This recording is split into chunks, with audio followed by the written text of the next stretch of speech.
que ela colocou um chroma key atrás e todo dia ela coloca um diferente só para dizer que tá mudando de cenário. Frederico, será que ela é amiga daquele advogado do Bolsonaro que escondeu o Queiroz? O Queiroz? Será? Aí ela tá colocando o cenário de fundo só para dizer que tá Pois mudando de é. lugar, mas Olha só. Um dia em cada casa.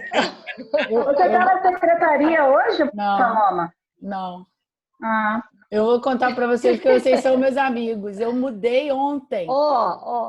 Eu me mudei de apartamento. parabéns! Eu consegui arrumar um canto aqui. Estou disfarçando para vocês, mas olha como é que está aqui atrás. Olha. Nossa, Então, assim, que mudança é fogo, né? Eu já fiz umas 3 ou 4 mudanças. Eu nunca tinha feito. Eu casei, aí fui para essa casa, né? Que eu morei há 10 anos. E aí mudei para cá. Mas então, assim, eu estou fingindo que está tudo harmoniosamente, mas está uma zona em volta. A gente mudou ontem. Mas pelo menos já está com persiana e tá ótimo. Não. O ar-condicionado é uma coisa complicada mesmo. É muito complicado. A mudança é terrível. É muito complicado e tem que arrumar tudo até a gente se ajeitar de volta nas coisas, demora um pouquinho. Então, eu consegui arrumar um cantinho aqui nesse quarto com uma mesinha que consegue fechar a porta, porque também tem aquelas coisas de sempre, né? Criança, cachorro, essas coisas todas. Falei, não, aqui eu fecho a porta e fico aqui direitinho. E você já conseguiu instalar a internet? Consegui instalar ontem mesmo. Bom. Só que a gente não tem, a gente vai ter que comprar um repetidor de sinal, porque aqui esse apartamento tem um quarto que a gente vai fazer de escritório. Sim. Então, por isso que eu acho que a minha internet ainda não está muito boa. Que a outra, lá na outra casa, eu fazia na sala, do lado da Wi-Fi. Então, aí ficava bem. Mas aqui não está muito boa, não. Mas está melhor do que na sala, porque na sala me distrai muito com criança, com cachorro, todo mundo entrando, me distrai. Falei, não, vou lá para um cantinho mesmo para a gente poder conversar de boa. Imagina. Eu acho que, não esqueçam, gente, de botar lá o nome de vocês e a matrícula. Eu acho que a gente pode ir começando. Vamos já começar? O Tássio já tá até gravando. Claro, já para deixar registrado que no dia do caos a gente estava aqui tentando dar aula. O Tássio disse aqui que está tentando entrar, mas enquanto eu vou botando aqui a apresentação, a gente vai falando. Todo mundo enviou o trabalho? Eu vi que eu acho que essa semana eu recebi da Paula. Sim, o meu também, Rosiane. Da Maria Cláudia, da Nirvana e da Rose. Isso aí. Qual trabalho? Você tinha enviado na semana passada, não foi, Fred? Ah, tá, o trabalho do artigo. Isso. Ah, não, tá, já enviei. Isso, que algumas pessoas não Fred é o aluno mais aplicado, gente. É um Me bateu um leve desespero aqui agora. Eu falei, meu Deus, tinha trabalho! É o mesmo, Fred, é o mesmo de sempre. Da outra então vez. Tá bom. Tá? Então tá bom. Estou despreocupado. Isso. Ele está tão adiantado que ele é técnico, está achando que já é outro. Ele está em dia. Agora, o que a gente pode fazer hoje, a gente não pode esquecer. De repente, quando tiver mais gente na sala, já está faltando muita gente. Vocês voltarem à conversa da divisão dos grupos, porque a partir da semana que vem, vocês já vão ter que começar a pensar no trabalho de vocês nos grupos. Então, tá tranquilo. A gente vai dividir, de repente, então, 3 grupos. Fred e Rosiane, estamos juntos. Isso, não, eu, Paula e Rosiane estamos juntos. Carlos Vitor me roubou a Paula de manhã, mas aqui não. Presente! Então, eu acho que nós somos 15, se eu não me engano. 15 ou 16. Deixa eu dar uma olhadinha aqui no grupo. Acho que nós somos 13. 13 aqui. 13, que o grupo tem 15, mas tem a Margarete. Somos 13. Então, dá para nós fazermos 4 grupos. 4 de 3. 3 de 4 é melhor. Então, vocês podem se organizar em grupos de 4 para a gente poder, a partir da semana que vem... Estão me ouvindo? Eu estou. A partir da semana que vem, a gente vocês já começarem a ver as metodologias, já pensando no que vocês vão fazer de trabalho, no que vocês vão apresentar, tá? Lembrando... O tema é livre? A gente escolhe? Livre. Vocês vão elaborar um projeto na área de educação ambiental. E aí a gente vai ver como fazer os objetivos, como pensar nas metas, como pensar nos indicadores. Então, tema entre vocês. Mas por que eu quero que vocês já se organizem? Porque na semana que vem, quando a gente começar a falar das metodologias, para que vocês já tenham uma ideia em mente do grupo que vocês vão trabalhar e da temática que vocês vão querer fazer. Eu só sugiro a vocês que vocês tentem pensar em projetos que sejam realmente válidos, né? Que sejam execuíveis. Não pensar naquelas coisas muito mirabolantes e que a gente não vai poder fazer. Né? Que de repente até serve para ajudar algum de vocês, de repente na dissertação, alguma coisa assim. Então eu sugiro que vocês pensem em coisas práticas, para que a gente possa realmente mensurar, para que a gente possa fazer a proposta de indicadores, para a gente pensar em números, para a gente pensar num projeto mesmo redondinho, para não ficar aquela coisa muito hipotética e que não tenha a fundamentação, que não tenha razão, tá bom? Então, vocês Qual podem... a data de entrega, Paloma? Você já tem? E a gente tem que dar uma olhadinha aqui. É nosso último dia de aula. Deixa eu dar uma Seria interessante, só para a gente se organizar, porque tem outros trabalhos já. Lembrando que o trabalho... Só uma intervenção rápida. Ô, Jairton, você já tem grupo para esse trabalho?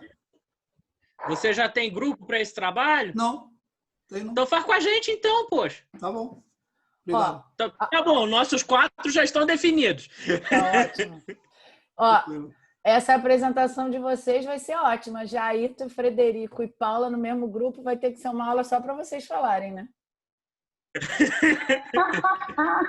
Então, Rose, A última rendeu. Pois é. Deixa eu explicar como é que vai ser feita a avaliação. Vocês vão entregar um documento escrito, né, um resumo do trabalho de vocês, e vão fazer uma apresentação oral também. Eu deixei 2 aulas para a gente fazer essa apresentação oral, dia 7 de agosto e dia 14 de agosto. Mas a aula do dia 31 de julho, né, a última aula de julho, ela está livre para desenvolvimento de projeto. Então, essa aula do dia 31, a gente vai usar... Aí, ó, tá vendo? Essa aula aqui de desenvolvimento do projeto, ela não tem conteúdo específico. Então, eu vou deixar essa aula livre para a gente se encontrar aqui dentro dos grupos, né? Dentro dos grupos, para que vocês finalizem o projeto nessa aula do dia 31. E aí a gente divide 2 grupos para apresentar no dia 7 e 2 grupos para apresentar no dia 14. Mas a entrega do trabalho é sempre no primeiro dia, para que nenhum grupo tenha vantagem com relação ao outro. Então, no dia 7, todo mundo entrega o material escrito, 2 grupos apresentam e 2 grupos apresentam no dia 14, beleza? Tá? Beleza. E durante essas outras aulas aqui, ó, do dia 10, do dia 17 e do dia 24, a gente vai trabalhar a parte prática. Eu vou passar para vocês o conteúdo prático e a gente também vai ter um tempinho para vocês se reunirem dentro dos grupos já para aplicar aquilo. Tá bom? Beleza. Ficou claro?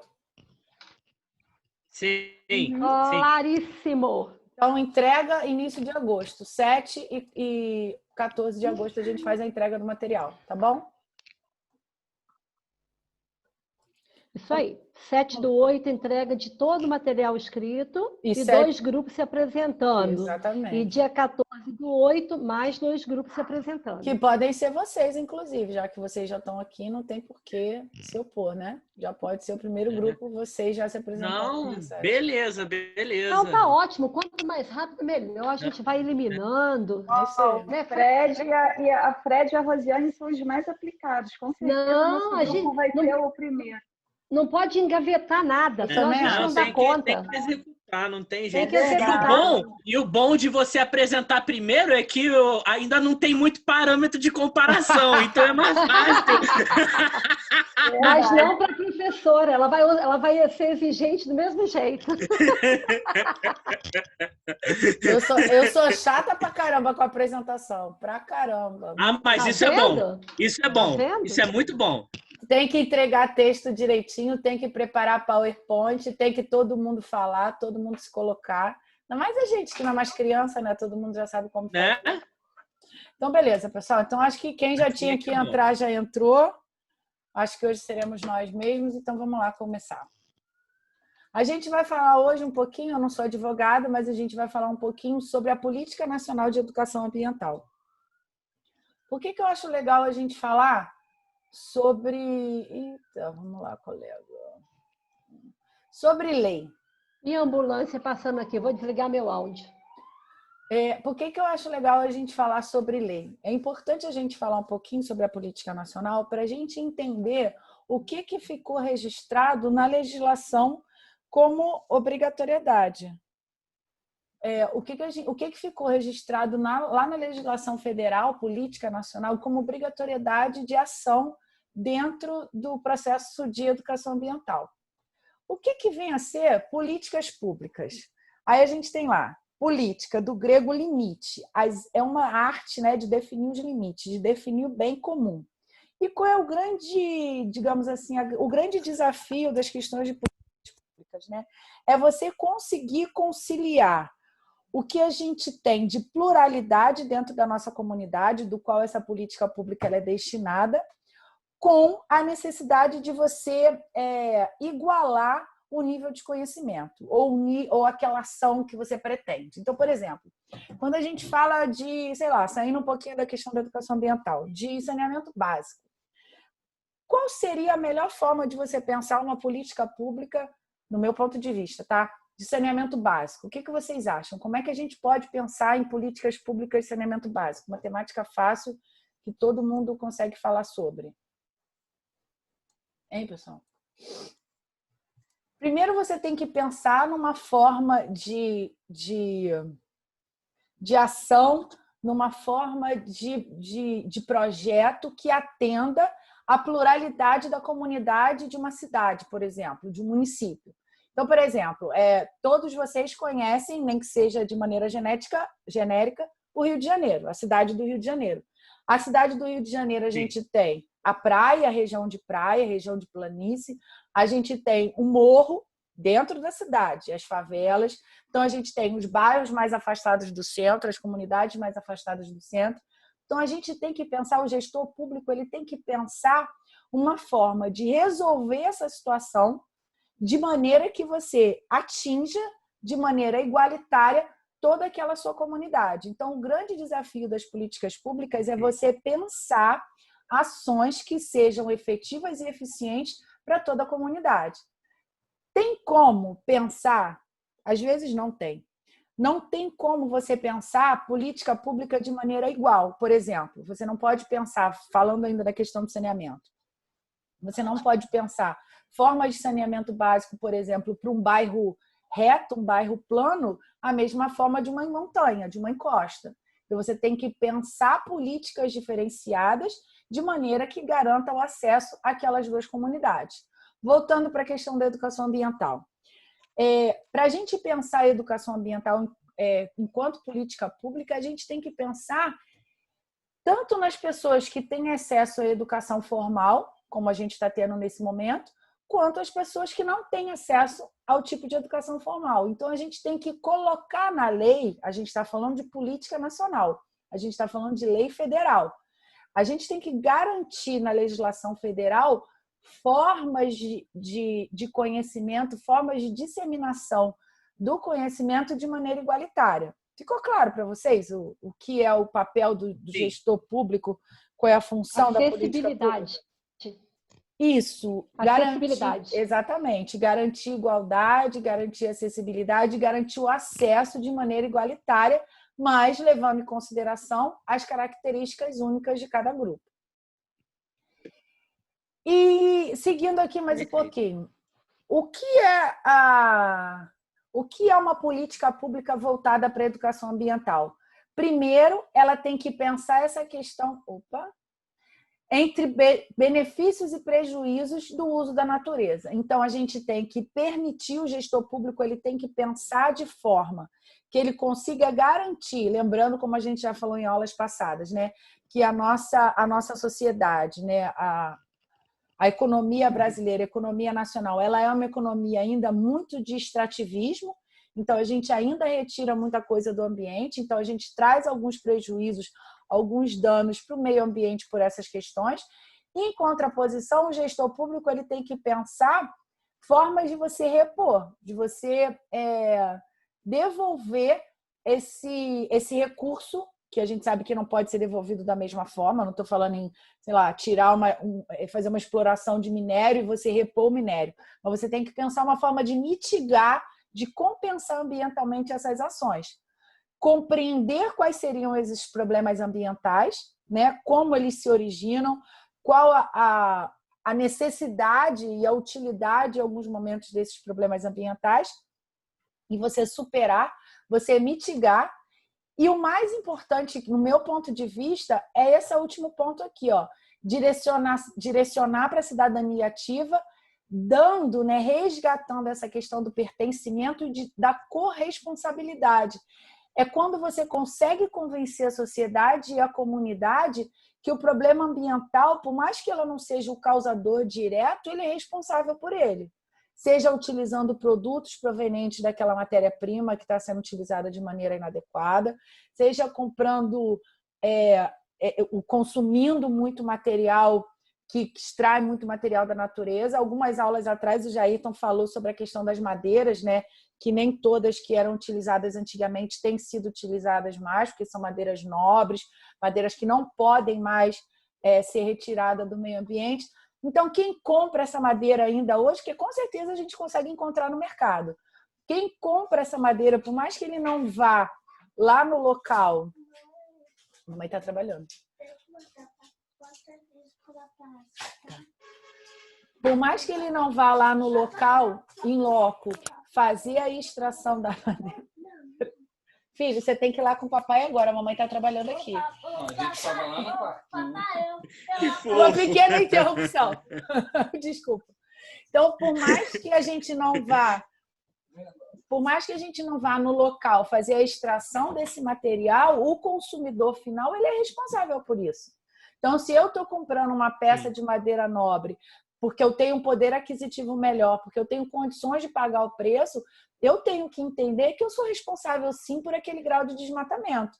Se eu estou aumentando meu consumo de plástico, de isopor, eu tenho que entender que eu tenho responsabilidade por isso. E aí a gente tem que voltar um pouquinho, não só a questão do consumo, mas também a questão do descarte.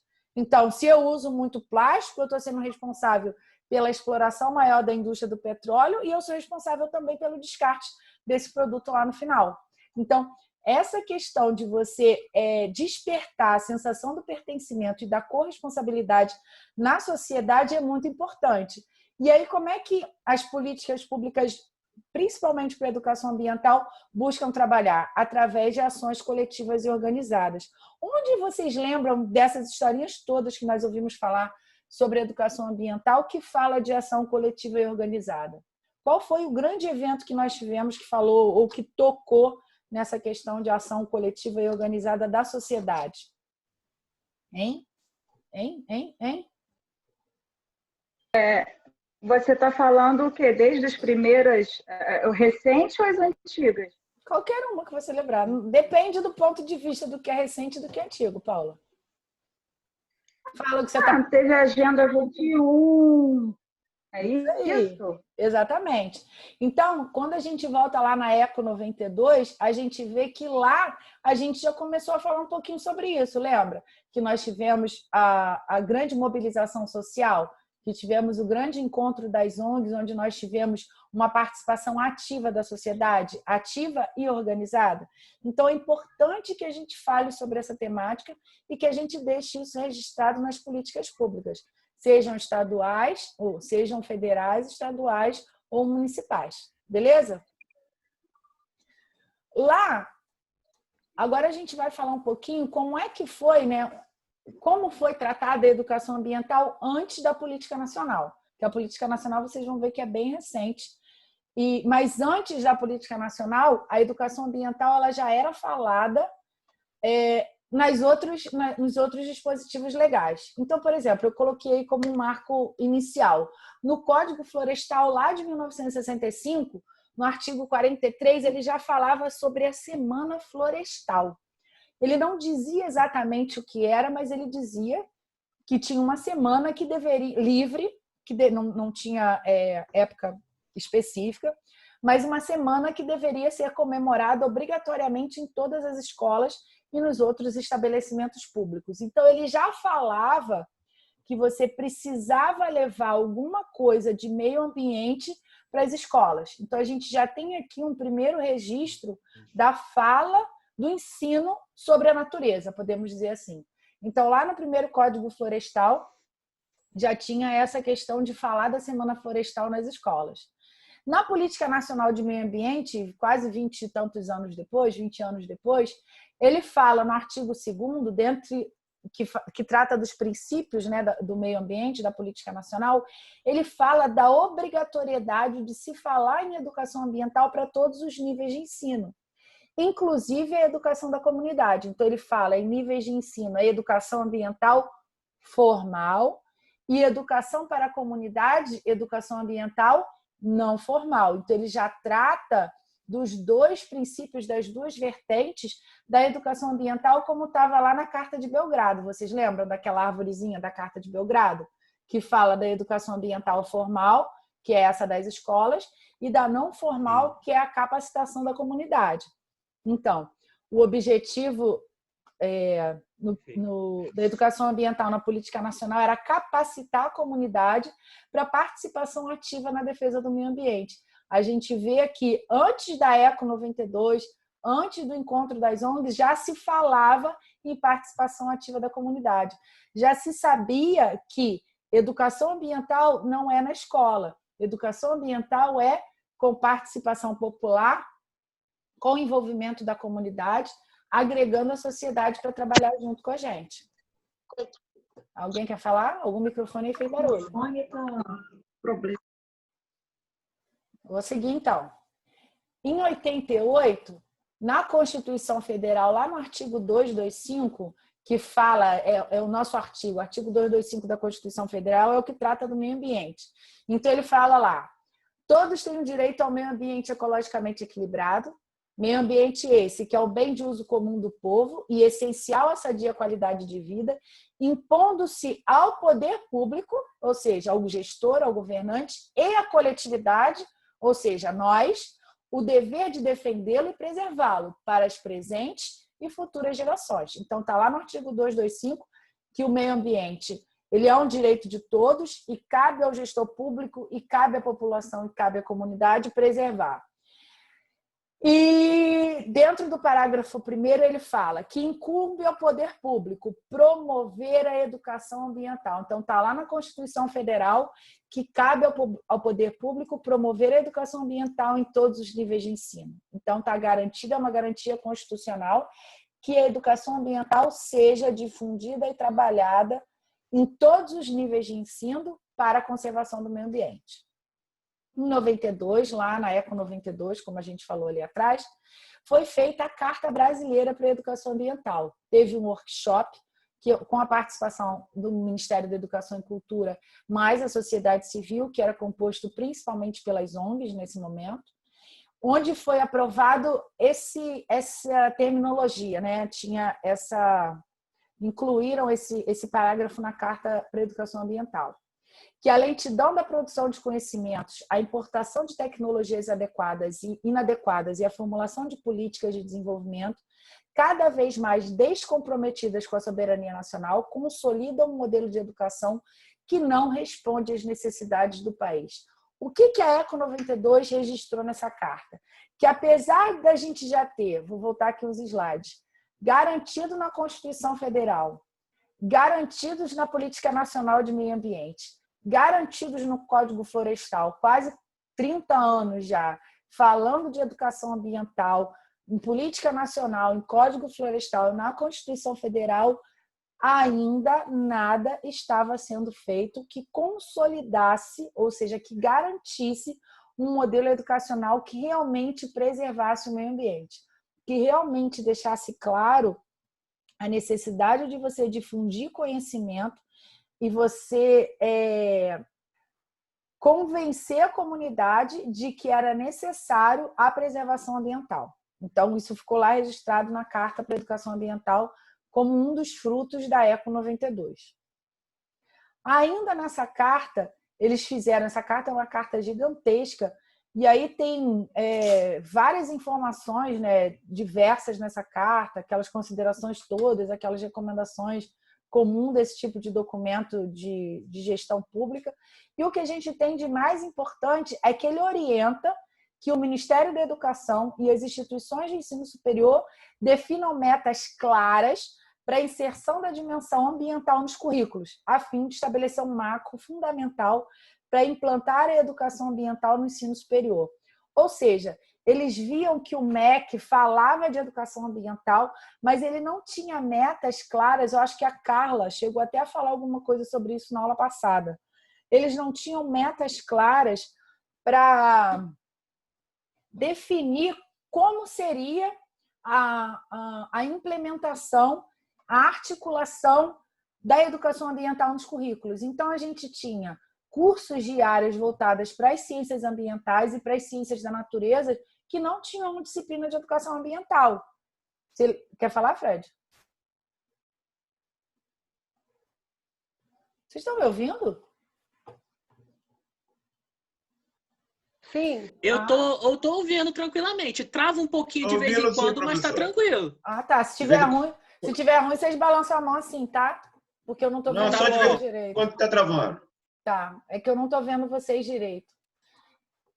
Então, voltando lá. Então, lá em 1992, com a Carta da Educação Ambiental, o objetivo era que o MEC definisse metas específicas para a inserção dessas disciplinas ambientais nos currículos, tanto das áreas de ciências, né, tanto das ciências da natureza, das ciências ambientais, quanto nos outros currículos, no currículo de engenharia, nos currículos de ciências da saúde, nos currículos da área de ciências sociais. Por quê? Porque a partir daí foi claro que era importante que esses conteúdos permeassem toda a sociedade, saíssem só do nosso mundinho de ciências biológicas e que partissem direto, né, que passassem também para as outras ciências. Em 96, foi promulgada a Lei de Diretrizes e Bases da Educação Nacional, em 20 de dezembro de 96, e que, por incrível que pareça, não traz nada explícito sobre educação ambiental.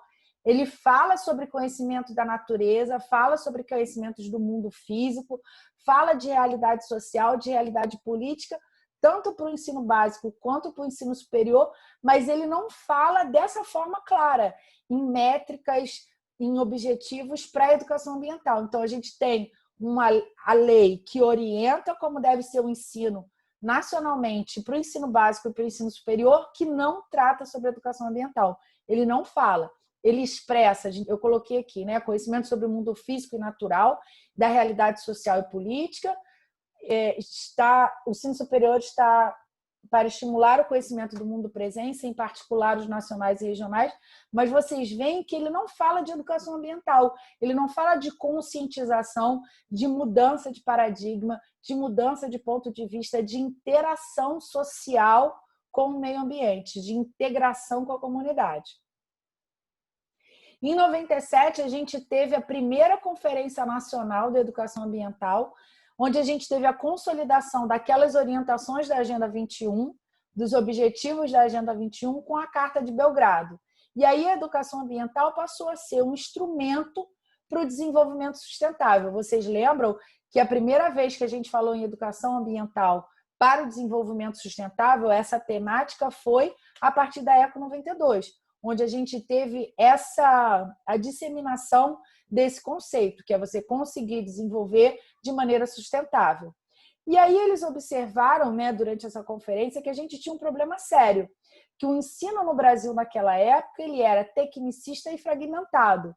E era difícil de você pensar uma política de educação, um programa de educação ambiental que permeasse todos os níveis de ensino.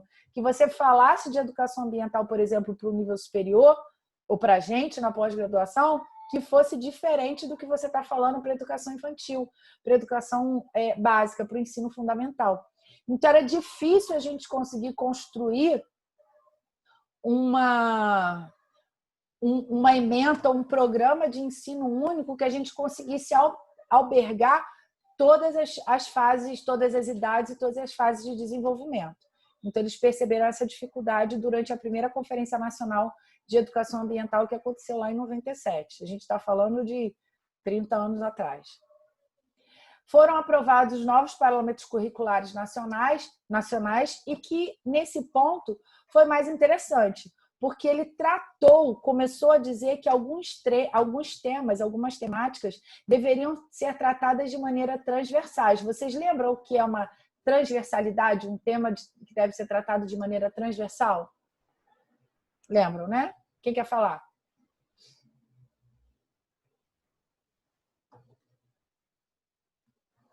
Ei.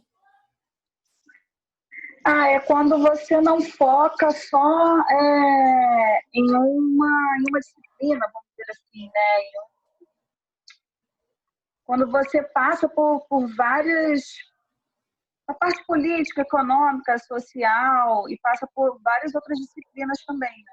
Exatamente. É isso, né? Exatamente. É quando um tema ele não está restrito a uma cadeira, ele não está restrito a uma única disciplina.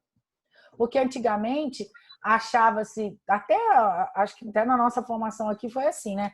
Que a temática da educação ambiental e do meio ambiente ela era tratada exclusivamente pelo professor de ciências ou pelo professor de biologia. Onde, na verdade, a gente vê que desde 1997, desde dos parâmetros curriculares nacionais em 97, ela tem que ser tratada por todos os professores, ela tem que ser tratada por todas as disciplinas. E a gente vê, junto com quais seriam os outros temas de abrangência nacional que deveriam ser tratados da mesma forma. Por exemplo, ética, pluralidade cultural, orientação sexual, trabalho, consumo, são temas que devem ser tratados por todos os professores, ou seja, por todas as carreiras. E por que vocês acham, agora, para vocês falarem um pouquinho, que vocês estão dormindo, por que vocês acham que é importante que a educação ambiental, o tema de meio ambiente, seja tratada por todos os professores? Aqui a gente tem gente de todas as formações, cada um de vocês tem uma formação diferente. Por que vocês acham que deve ser tratado de maneira diferente? Lucas, fala aí, Lucas. Por que você acha? Qual é a sua formação mesmo? Eu sei que você é da área da computação, não é? Mas você é engenheiro? Lucas. O Lucas tinha saído. Eu acho que ele caiu. Será que ele voltou? Jair, então você, fala. Você que é engenheiro, que eu sei. Porque normalmente não está ligado ao tema, né? Isso é para chamar o tema, chamar a atenção do engenheiro para essas coisas. Nós somos voltados muito para a área de exatas mesmo, de cálculo e tudo, e a gente esquece a base que é a natureza, né? A base é o campo de trabalho que a gente vai exercer. Isso aí. Então, todos os profissionais de ensino, eles têm que ter essa transversalidade, exercer a transversalidade em função dos conceitos de natureza.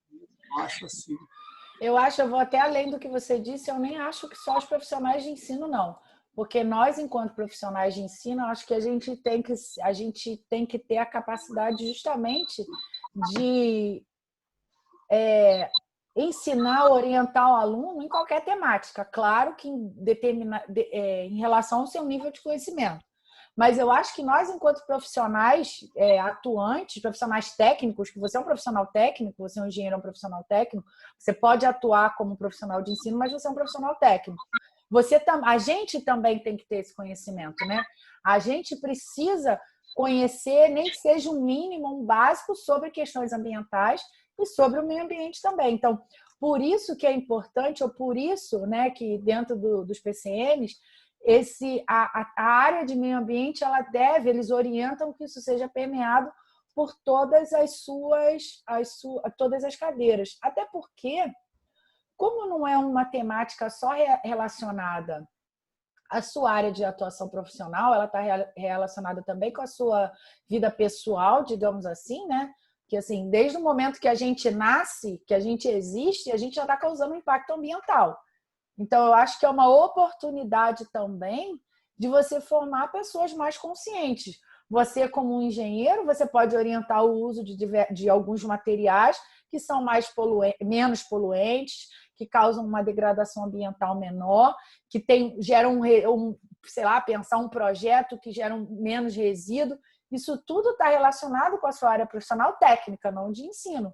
E só que se isso ninguém te ensinar, ninguém te mostrar isso na faculdade, você vai se formar, vai começar a trabalhar com aquilo e ninguém vai te passar esse conhecimento. Então, você vai continuar trabalhando sem adquirir essa informação. Então, é muito importante que esses temas sejam todos tratados de maneira transversal. E você aprendeu isso na faculdade, Ayrton? Não, pois é isso que eu ia falar aqui agora. É muito importante humanizar. O caso da engenharia é um exemplo legal para a gente falar. Eu, por exemplo, comecei a faculdade de engenharia em 1985. Fiz uma faculdade voltada para cálculo estrutural, era uma faculdade de 6 anos. E aí, eu nunca aprendi sobre meio ambiente. A minha turma, ela saiu uma turma pensando de uma forma cartesiana. A gente não teve essa sensação assim, humana, né? Humanizada da engenharia. Sempre calculando viga, fundação e tal, mas de uma coisa cartesiana mesmo, quadradinha mesmo. Depois lógico, ao longo da minha vida, eu enveredei para o meio ambiente, geotecnia, e aí eu comecei trabalhar com solo. Aí começa efeitos pedológicos, essas coisas. Aí eu comecei a ver a parte natural, né? a coisa de ciência natural. Tem tá reverberando um som aí, não dá para ouvir. Eu não estou ouvindo direito. Acho que sou eu, desculpa. Peraí, que meu filho está gritando lá na sala. Eu vou tirar o som aqui. Eu só queria botar um ponto. Tanto é que a engenharia ambiental é uma faculdade nova, né? Na sua época já tinha engenharia ambiental? Não, eu nem sei qual é. Eu gostaria muito de ver a grade da engenharia ambiental. Não tenho noção do que seja. É para a área de saneamento. Ela é muito voltada para a área de saneamento, Ayrton. A gente sempre viu isso na engenharia civil, mas aquele negócio, sempre vendo essa parte de saneamento e tudo, mas a coisa quadradinha, né? Nunca teve esse aspecto. Para de gritar. Mamãe está tendo aula.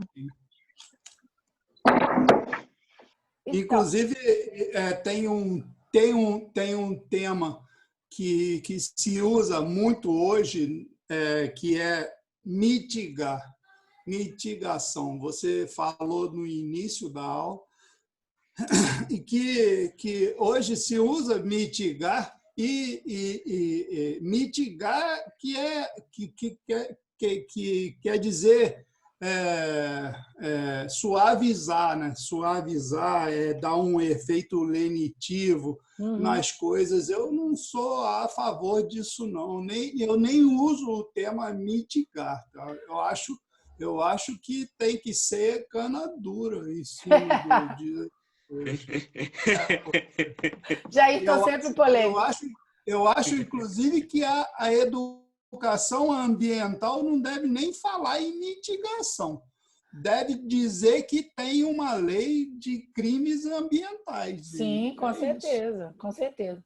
Assim, eu gosto muito do exemplo da engenharia, porque depois que eu fui trabalhar na secretaria, que trabalho com muitos arquitetos e engenheiros, que a gente vê justamente essa falha, digamos assim, essa falta de conhecimento na formação básica, como você está dizendo que aconteceu na sua. Você enveredou por esse caminho porque foi uma necessidade sua particular. Então, a gente vê que muitos profissionais não caminham, muitos dos seus colegas não estão nessa área. Então, assim, a gente vê que isso acontece muito, em muitas formações. E o interessante é que talvez seja uma das profissões, que eu posso estar errada, talvez na minha percepção, de que mais causa impacto no meio ambiente, que mais pode, não vou então dizer mitigar, minimizar esses impactos ambientais, né? Porque dependendo da forma que você vai fazer um projeto de construção, do material que você vai usar um material que deixa um ambiente mais fresco, você vai botar uma janela melhor, então vai economizar energia, então você vai trocar uma madeira nobre por uma madeira de reflorestamento.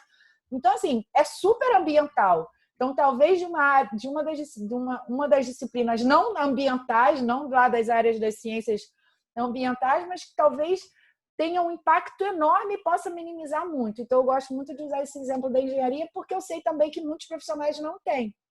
E como a Paula falou, a engenharia ambiental, que o nome da disciplina é engenharia sanitária e ambiental, ela trata basicamente de saneamento, resíduo, gestão de resíduo. É como se fosse um meio de caminho lá entre as ciências ambientais e a parte de cálculo de projeção de estação de tratamento de esgoto, estação de tratamento de água. É uma coisa ali meio mesclada. Mas também não ensina educação ambiental. Oi? Então, eu, assim, uns 10 anos atrás, mais ou menos, eu trabalhei naquela obra da OAS, do Arco Metropolitano, e eu eu era inspetora de meio ambiente e trabalhava com um monte de engenheiro. E, assim, eram aqueles engenheiros mais velhos, principalmente a parte de engenharia civil, né? Eu lembro muito daquela época que eles viam o nosso setor de meio ambiente como um empecilho. Eles até olhavam para a gente assim, meio de cara feia, falavam, ela tem que falar com o pessoal do meio ambiente. Então, assim, justamente porque naquela época que aquele engenheiro se formou, nunca ouviu falar em nada disso. Exatamente, ele não tem essa formação. As leis foram surgindo. Então, aí as leis foram surgindo, as empresas foram obrigadas a ter setor de meio ambiente, a ter biólogo, e eles tendo que conviver com isso, tendo que conviver com a gente, então na cabeça deles a gente era um empecilho, entendeu? Então acredito que hoje em dia isso já esteja mudando, né? Já que os engenheiros que estão se formando, não sei, né? Não estão mudando, não. Assim, não. Não estão mudando. Não é bem assim, não. Engenheiro, coitado, é um bichinho muito cartesiano até hoje. Eu estava com essa esperança, né? Mas... Mas eu acho que cabe à educação ambiental, né? Dentro dos cursos de meio ambiente, de ambientais, a educação ambiental cabe a ela despertar essa vontade de ver o meio ambiente, né? Porque se você não enxerga, você acha que as pessoas sempre serão ecochatas e você está ali para resolver um problema. Na verdade, você está inserido nesse problema, né? Na verdade, o que eu vejo aí até um pouco eu mais... sei o que você está falando, Paula, sobre a obra lá. Eu trabalhei em... Oi, estou ouvindo, pode falar. Alô, o seu som está travando. Pode falar, o seu som está travando. Tá.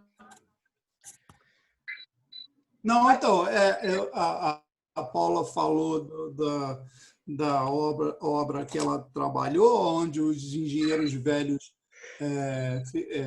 eles estavam ali única e exclusivamente querendo resolver o problema e rapar fora. Entregar a obra, né? Isso aí. Eles só... O engenheiro...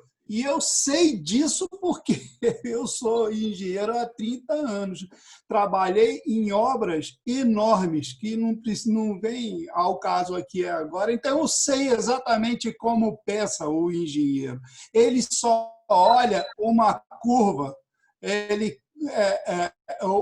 uma curva, e aquela curva não pode abrir, uma coisa que a gente chama de a boca de jacaré, a curva fica defasada, que a Paula sabe o que eu estou falando, ele só olha essa curva do planejamento.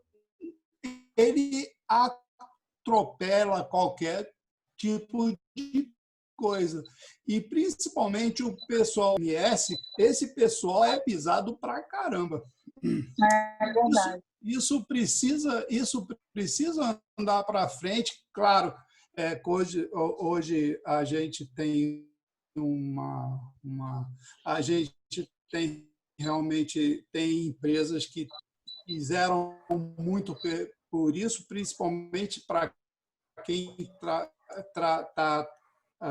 acostumado a trabalhar com a Petrobras, sabe que isso funciona direitinho. Agora, em outros casos aí, isso ainda tem que não mudar funciona, lá na não. base, né? Na formação mesmo, isso né? Porque senão não adianta. Eu acho que eu concordo com vocês dois. Eu que trabalho lá no atendimento na ponta, eu vejo que não tem engenheiro ainda, não tem profissional de meio ambiente ainda nas grandes empresas. Assim. Eles contratam, dizem que tem um setor ambiental, mas geralmente é um engenheiro que conhece um pouquinho mais da legislação ambiental e que faz esse papel. Não tem uma coisa muito específica. Mas é como o Jairton falou, o cara que está ali na obra, ele só tem um ponto de vista, ele só quer resolver aquele problema e vai embora. Eles devem contratar engenheiro ambiental, né? Exatamente. Ou um engenheiro de uma faculdade que tem essa visão de ambiental, que ele tenha uma formação ambiental, que ele tenha um viés ambiental. Porque a hora que o engenheiro também entendeu, que o projetista entender, que quando ele considera as questões ambientais já no projeto, a gente não tem problema lá na ponta na hora de execução, o problema está resolvido. Então, assim, o problema é que sempre tem alguém querendo dar a volta nas políticas ambientais, nacionais, estaduais, sejam quais for. Então, aí, quando chega lá na hora de executar, a gente sempre tem alguém lá para dizer que não pode, ou que vai dar multa, ou que vai dar algum problema. Mas, então, ficou bem claro aqui nesse nosso bate-papo a necessidade de você ter uma educação ambiental transversal, que isso seja tratado nas mais diversas temáticas, né? Até porque a gente está inserido, assim, eu não consigo entender como é que a gente consegue estudar separado um sistema no qual a gente está inserido. E quando a gente fala de meio ambiente, a gente está falando de todas as formas de manifestação. A gente está falando de ar, de água, de floresta, de animal, do que a gente puder imaginar. Então, assim, tudo que você vai fazer, qualquer ação do seu trabalho, vai ter um reflexo ambiental. Então, oi. Seu áudio. Oi. Tenta desligar o vídeo, porque seu áudio tá dando muito lag. Mas se eu desligar lembra aquele filme do robozinho que tinha a Eva? Lembra como ela falava? Você está falando igualzinho a ela.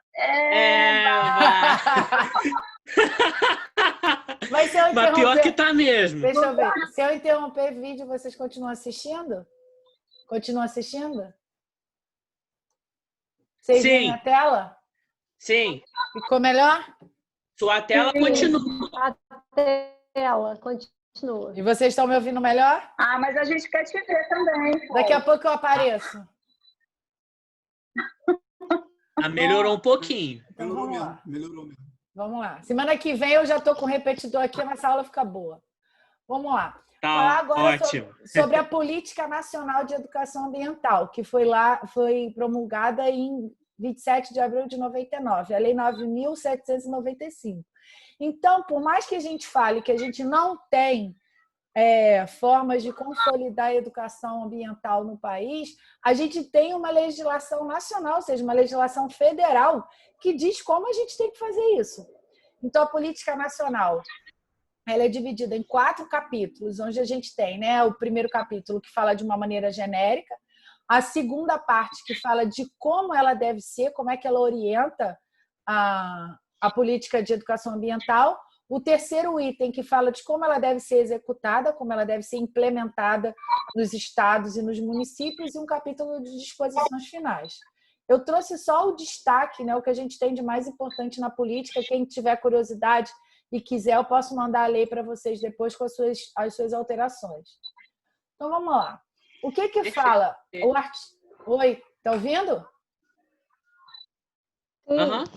O que fala lá o artigo 2º? Ele fala que a política de educação ambiental, a educação ambiental é o componente essencial e permanente da educação. Ou seja, a gente tem que falar de educação ambiental em todos os níveis de ensino, em todas as modalidades do processo de educação, tanto na educação formal quanto na educação não formal. Ou seja, aqui está escrito no artigo 2º da Política Nacional que a educação ambiental ela tem que ser tratada desde a pré-escola até a graduação, em todas as modalidades de ensino, ensino à distância, ensino presencial, ensino de jovens e adultos, ensino do antigo supletivo, condensado, enfim.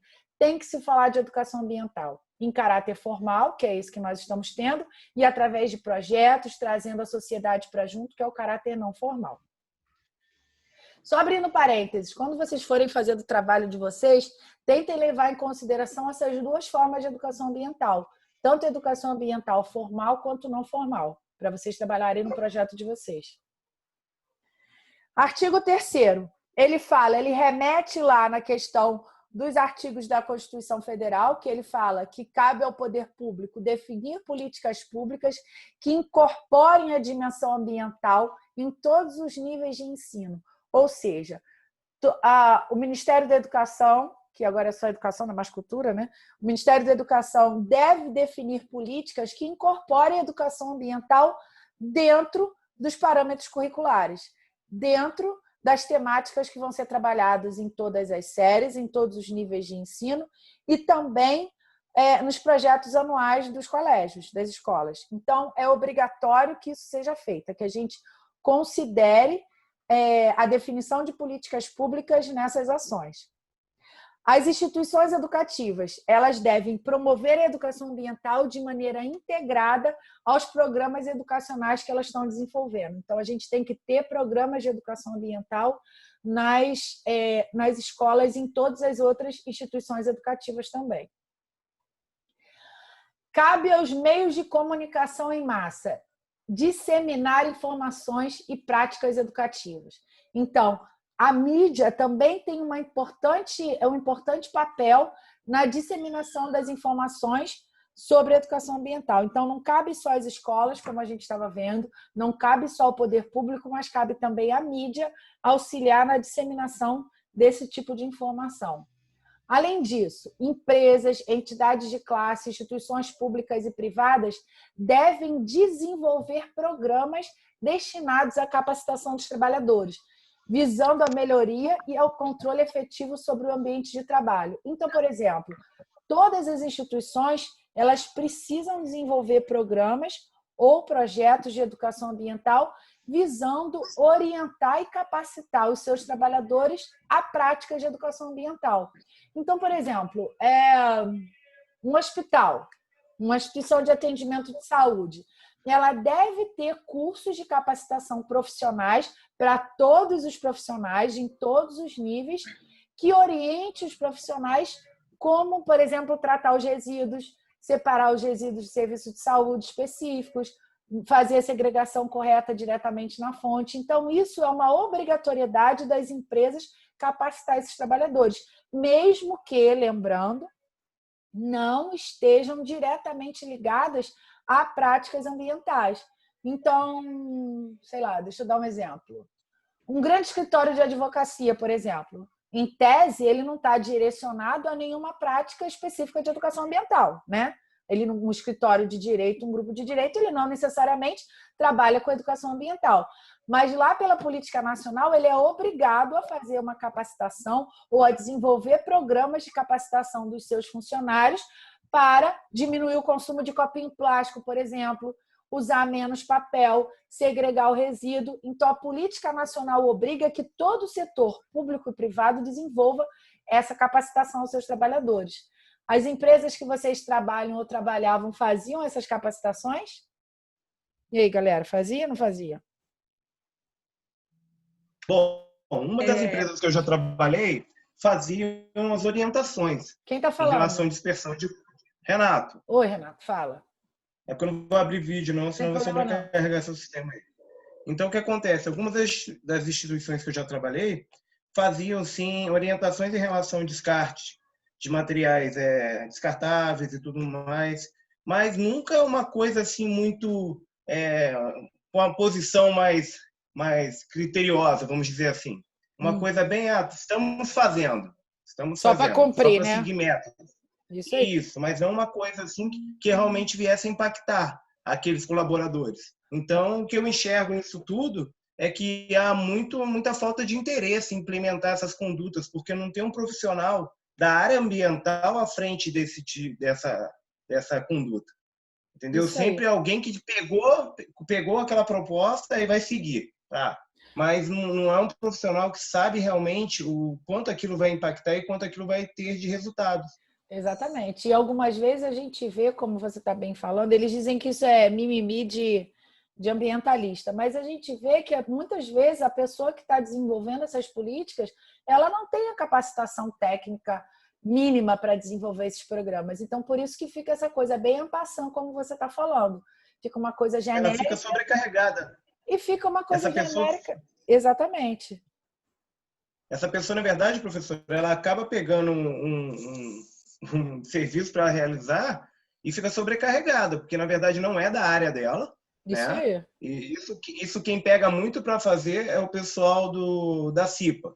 Entendeu? Eles acabam agregando isso na atividade deles. É isso que eu ia falar. A gente geralmente vê isso uma vez por ano na CIPAT, né?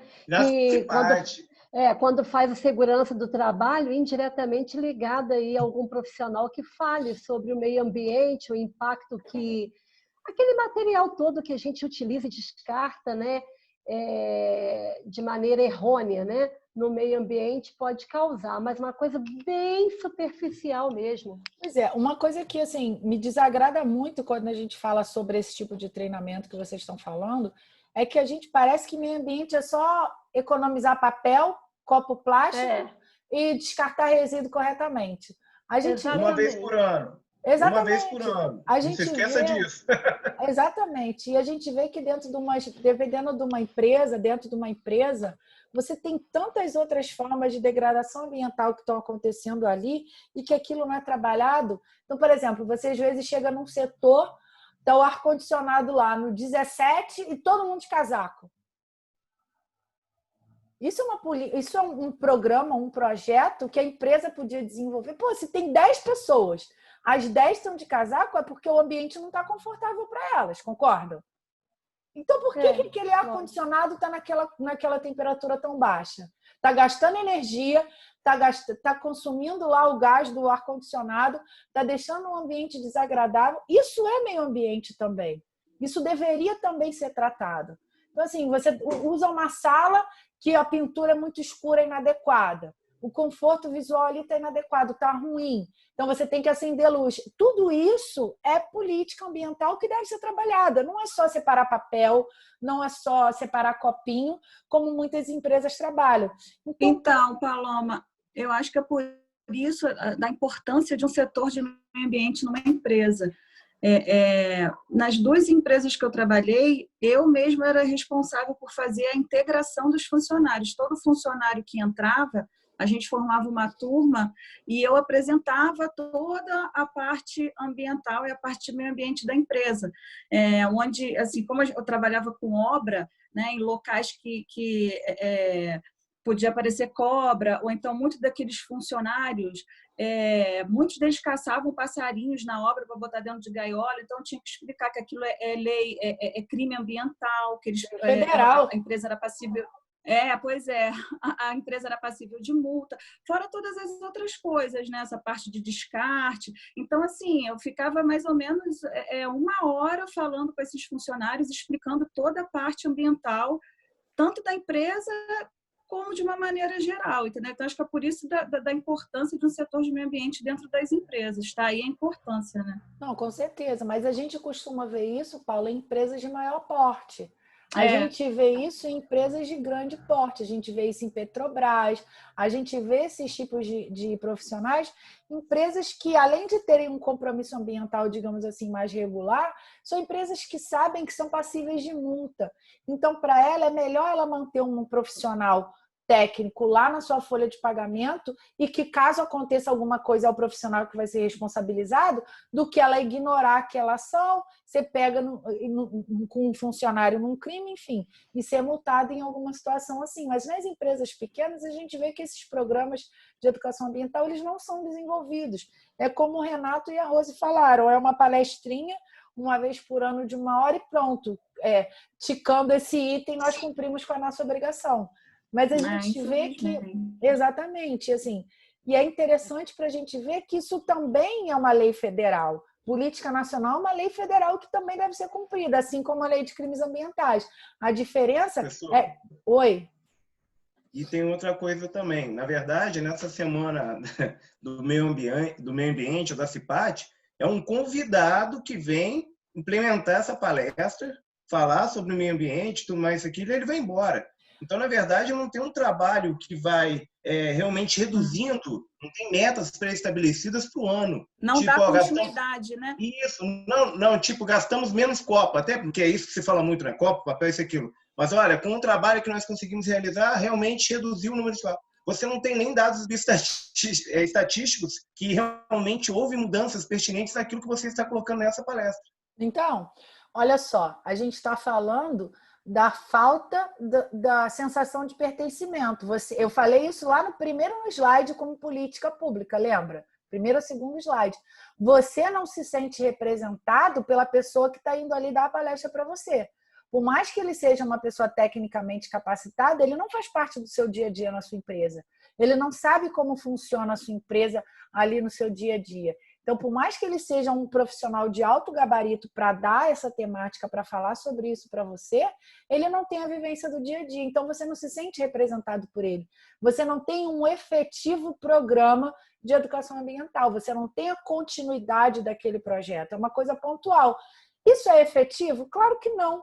Você vai ali, aquele cara fala qualquer coisa que você já escutou muitas vezes, você sai daquilo ali que você já está cansado de ouvir aquela história. Que se a gente parar para falar, qualquer um de nós aqui nessa sala virtual, somos capazes de dar uma palestra sobre educação ambiental. Todos vocês são capazes de dar uma palestra de 1 hora sobre educação ambiental. Vocês vão falar que não pode usar papel, que tem que reduzir papel, que o plástico é ruim. Isso todo mundo sabe. Isso já tá, a gente vai escutando isso desde pequenininho. A gente já está careca de saber isso. Agora, implementar isso como programa. E você realmente convencer o outro de que isso deve ser feito, de que isso deve ser incorporado no dia a dia do trabalho dele, ou ali nos afazeres, que aquilo não está atrapalhando o trabalho dele, que lavar uma canequinha no final do dia não diminui a produtividade dele, que é melhor do que um copinho plástico. Então, acho que a grande dificuldade que a gente tem como profissional da área de meio ambiente é isso. É você conseguir convencer o outro de que aquilo tem que ser levado e tem que ser implementado no dia a dia. E a gente vê que é uma obrigatoriedade legal. É uma obrigatoriedade legal como tantas outras que as empresas têm que cumprir.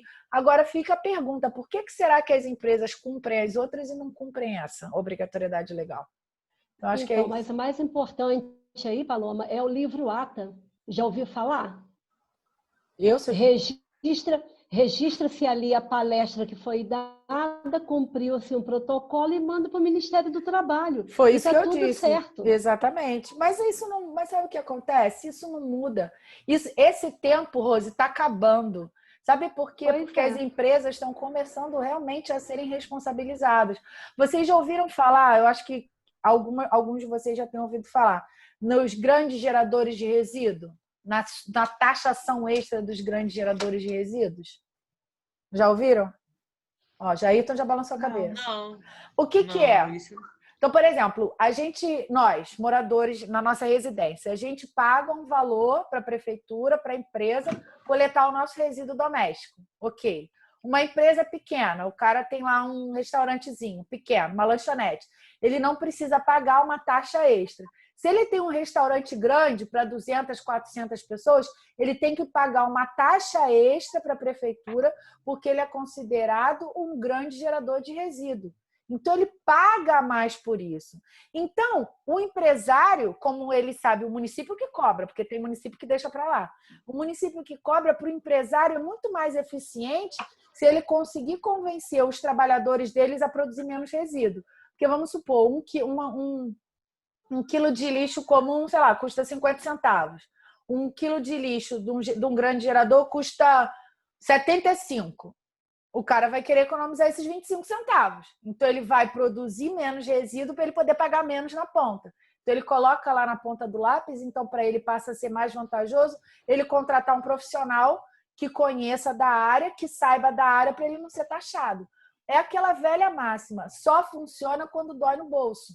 Só funciona quando tem músculo, quando tem taxa. Então, hoje, os municípios já estão... Isso é uma autorização, né, uma orientação que tem na Política Nacional de Resíduo Sólido, mas que muitos municípios não faziam, não tinham a lei de taxação extra, né, de sobretaxa dos grandes geradores de resíduos, e muitos municípios estão fazendo. Então, essas empresas, por exemplo, você entra numa loja dessa, sei lá, uma C&A. Pô, o que a C&A produz de papelão, de caixa de papelão, que aquelas roupas vêm embaladas num monte de papelão, é um absurdo. Ela é sobretaxada por isso. Aí, o que a C&A faz? Doa para uma cooperativa de catadores. Então, o que acontece? Aquilo não... Exatamente, aquilo não vira lixo, aquilo não vai ser coletado. Pode falar, Jair. Falar sobre o caso do restaurante. A gente acabou fazendo no município de Miguel Pereira esse esquema de compensação, porque aquele negócio do óleo usado. Né? O cara, ele simplesmente bota o óleo usado fora no ralo.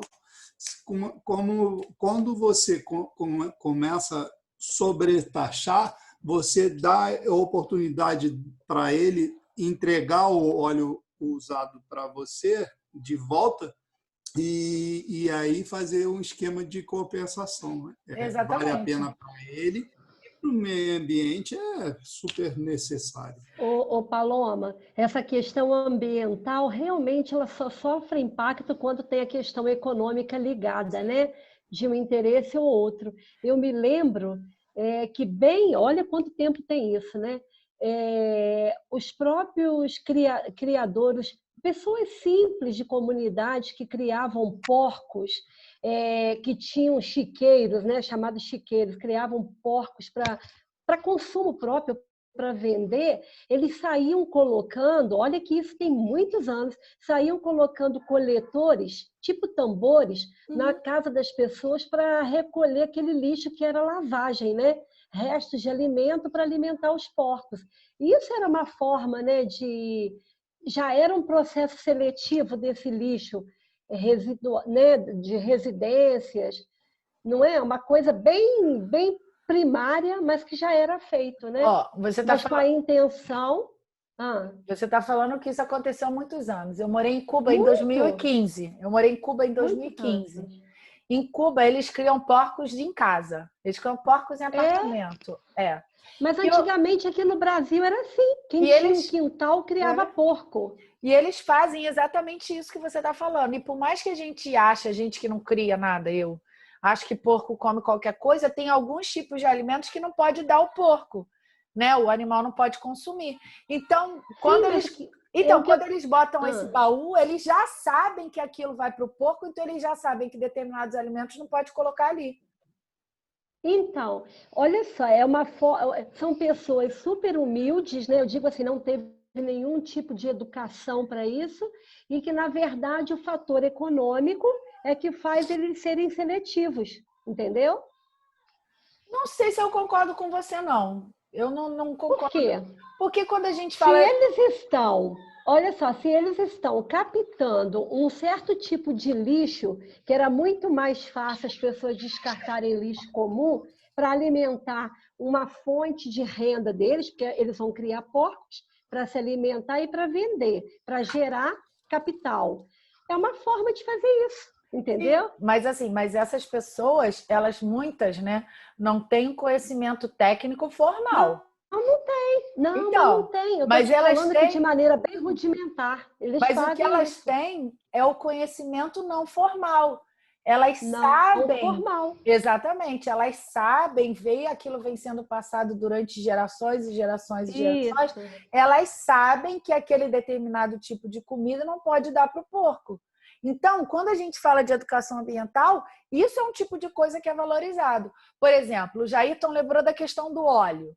Existe uma moda aí de alguns anos para cá de pegar o óleo e fazer sabão. Isso foi inventado agora? Não. Isso já existe. Fazer qualquer coisa. Qualquer tipo de gordura, não é isso? Então isso não foi inventado agora, era um conhecimento. Isso é uma prática de educação ambiental não formal clássica. Lá dos primórdios se sabia que precisa de um componente de gordura para fazer o sabão. Acabou, só varia o tipo de gordura. Então, assim, o que eu estou querendo dizer, Rose, é que não precisa da educação de escola. A educação não formal é super suficiente. Diz, Jairton. Algum tipo de areia, alguma coisa que limpe, e só da cáustica. Você fez sabão. Pois é simples de fazer e é uma coisa que já existe há muito tempo.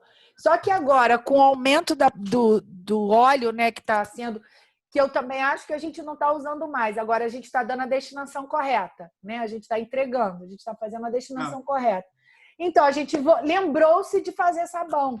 Então, o que eu estou querendo dizer, Rose, é que você não precisa estar na educação formal para fazer essas políticas públicas, para desenvolver esse tipo de política pública. Entendeu? E hoje o que a gente vê dentro da educação ambiental é que essas formas, ou esses meios, digamos assim, de educação não formal, elas são muito mais efetivas e eficientes do que a educação formal. Porque o Jairton falou, de qualquer coisa se faz sabão. Há quantos anos? Sei lá, muito provavelmente o primeiro sabão não deve ter sido... Aí eu estou chutando, tá, gente? Que eu não faço ideia. Não foi da forma que é feita hoje industrialmente. Oi? Professora, minha avó tem 92 anos, professor. Ela fez a vida inteira sabão de banho de porco. Isso quem ensinou para ela foi a mãe. Aí. Então a gente está falando aí dos 200 anos quase de conhecimento. Então não precisa. E a gente vai ver, gente, que essa educação não formal, ela é a mais importante, porque ela é a que fica na cabeça, ela é a que a gente aprende e que a gente replica. Então, por isso que é importante que as instituições passem a dar qualificações e capacitação dos trabalhadores que sejam reais e efetivas. Não essa palestrinha que vocês mesmos estão dizendo meia boca, que a gente sabe que é assim.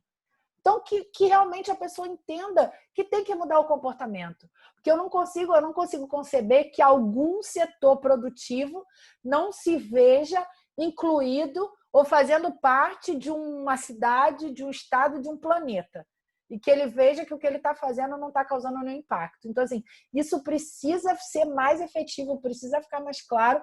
E eu acho que a gente, profissional das mais diversas áreas, a gente tem que consolidar isso com muita certeza, como a gente está conversando aqui. Seguindo aqui. Além disso, está lá na política nacional que cabe à sociedade manter atenção permanente à formação de valores, atitudes e habilidades que propiciem a atuação individual e coletiva voltada para a prevenção dos problemas, para a identificação desses problemas e a solução desses problemas ambientais. Então, nós, como representantes da comunidade, né, em qualquer nível que ela seja, nós precisamos identificar esses problemas e propor soluções ambientais. Talvez a volta da fabricação do sabão, né, digamos assim, essa modinha, vou dizer assim, de fabricar sabão, tenha surgido desse problemática. O que a gente vai fazer com tanto óleo? A gente não pode jogar o óleo ralo abaixo, como a gente jogava anteriormente. Aí o Jairton já falou, então vamos passar, nós, poder público, vamos passar a incentivar em algumas empresas que recolham óleo. Eu tenho esse programa de coleta de óleo vegetal lá em Itaboraí. A gente começou assim, identificando a necessidade. As cooperativas do município não faziam a coleta de óleo, nós entramos em contrato com uma empresa, a empresa vai lá e recolhe. A empresa não paga, não pode pagar a pessoa, mas doa produto de limpeza para a prefeitura. Pronto. Aquele produto que é feito com óleo, ela leva o óleo, a gente montou o ecoponto, elas levam o óleo e devolvem produto de limpeza.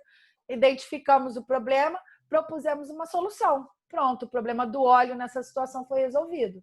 Então, cabe à sociedade pensar também, auxiliar na resolução do problema. A gente vê a questão do canudo. Até, 2, 3 anos atrás, ninguém conseguia se imaginar vivendo sem um canudinho de plástico. Hoje, todo mundo dá seu jeito, não é? Quem precisa tem, quem tem sai com ele na rua e quem não usa mais aboliu realmente o uso do canudinho. Então, a sociedade se modificou. Nós, seres humanos, nós somos muito plásticos. A gente tem a capacidade de modificação, uma capacidade de modificação fenomenal. É só a gente querer se adaptar. Vocês conseguiram imaginar, há 4 meses atrás, ficar trancado dentro de casa? Sem poder sair? Usar máscara? Sem poder fazer nada disso? A gente teve que se adaptar. Então, a gente tem que pensar nisso também para as políticas ambientais. A gente precisa modificar a nossa forma de consumo. A gente precisa olhar em volta e ver que a gente não precisa de tudo isso que a gente tem. Para ser sincero, até hoje eu não consigo me acostumar com a máscara, né, cara? A máscara é um negócio horroroso. Ó, para quem usa óculos, Paloma, vou te falar, isso não... É uma desgraça. É uma coisa horrorosa. Olha, engraçado, eu só não uso em casa. Eu já me adaptei tanto, Jair. Mas eu não consigo outro dia, adaptar. Jair, outro dia eu cheguei, você acredita que eu fui tirar a máscara debaixo do chuveiro? Ela já faz parte do meu... Eu vou falar uma coisa para vocês. Eu odeio máscara. Eu já me adaptei. Eu já me adaptei. Ainda bem. Mas você é da área de saúde, né? Da área de saúde. Eu estou usando direto. Eu não me adaptei, não. Eu uso porque eu sou obrigada e eu odeio, mas não tem jeito. A gente tem que usar. Cada dia é menos pior, mas a gente tem que usar. Sem falar que ela parece um bicho, ela some, rapaz, ela estava aqui. Quando ela cai no... Exatamente. Exatamente. Ela está viva. Gente, meu filho... Minha avó falava que a macaca senta em cima.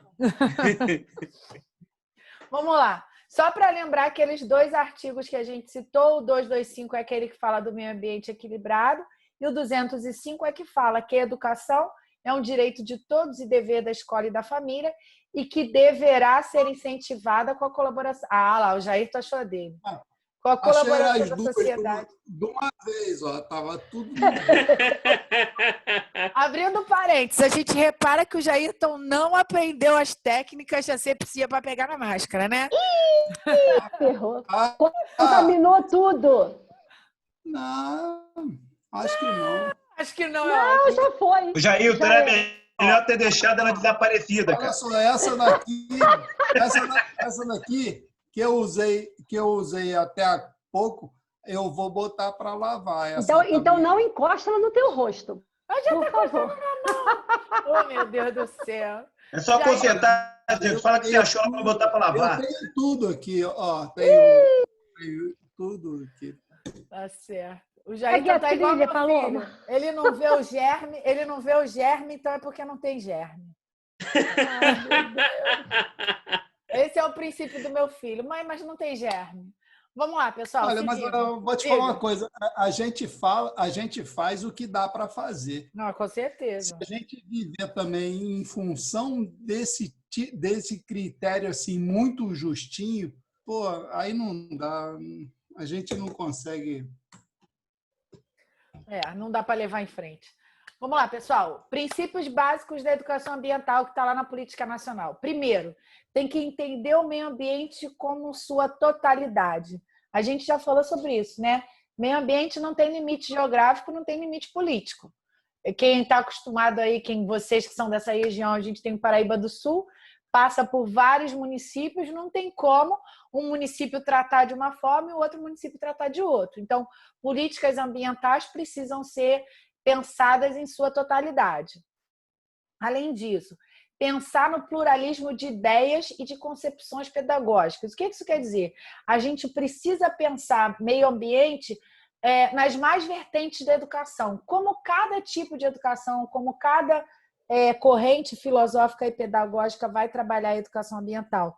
Mas todas precisam trabalhar e considerar essas temáticas, garantindo a continuidade e a permanência do processo educativo. É o que a gente falou lá atrás, quando vocês falaram da palestra. Eu acho que foi o Renato que falou, não foi, Renato? Que o cara vem, faz uma palestrinha, mas não tem um acompanhamento de como é a reunião, de como é o dia a dia. Então, ele nem conhece a instituição, ele só vem ofertar o conhecimento dele, mas ele não sabe o que acontece ali. Exatamente. Então, a gente vê que isso não pode ser assim mesmo. A gente tem que ter uma garantia de continuidade desse processo educativo. Tem que garantir que tudo que vai ser falado nessa reuniãozinha vai ter continuidade, vai ser implementado, vai realmente ser efetivo, para aquela comunidade.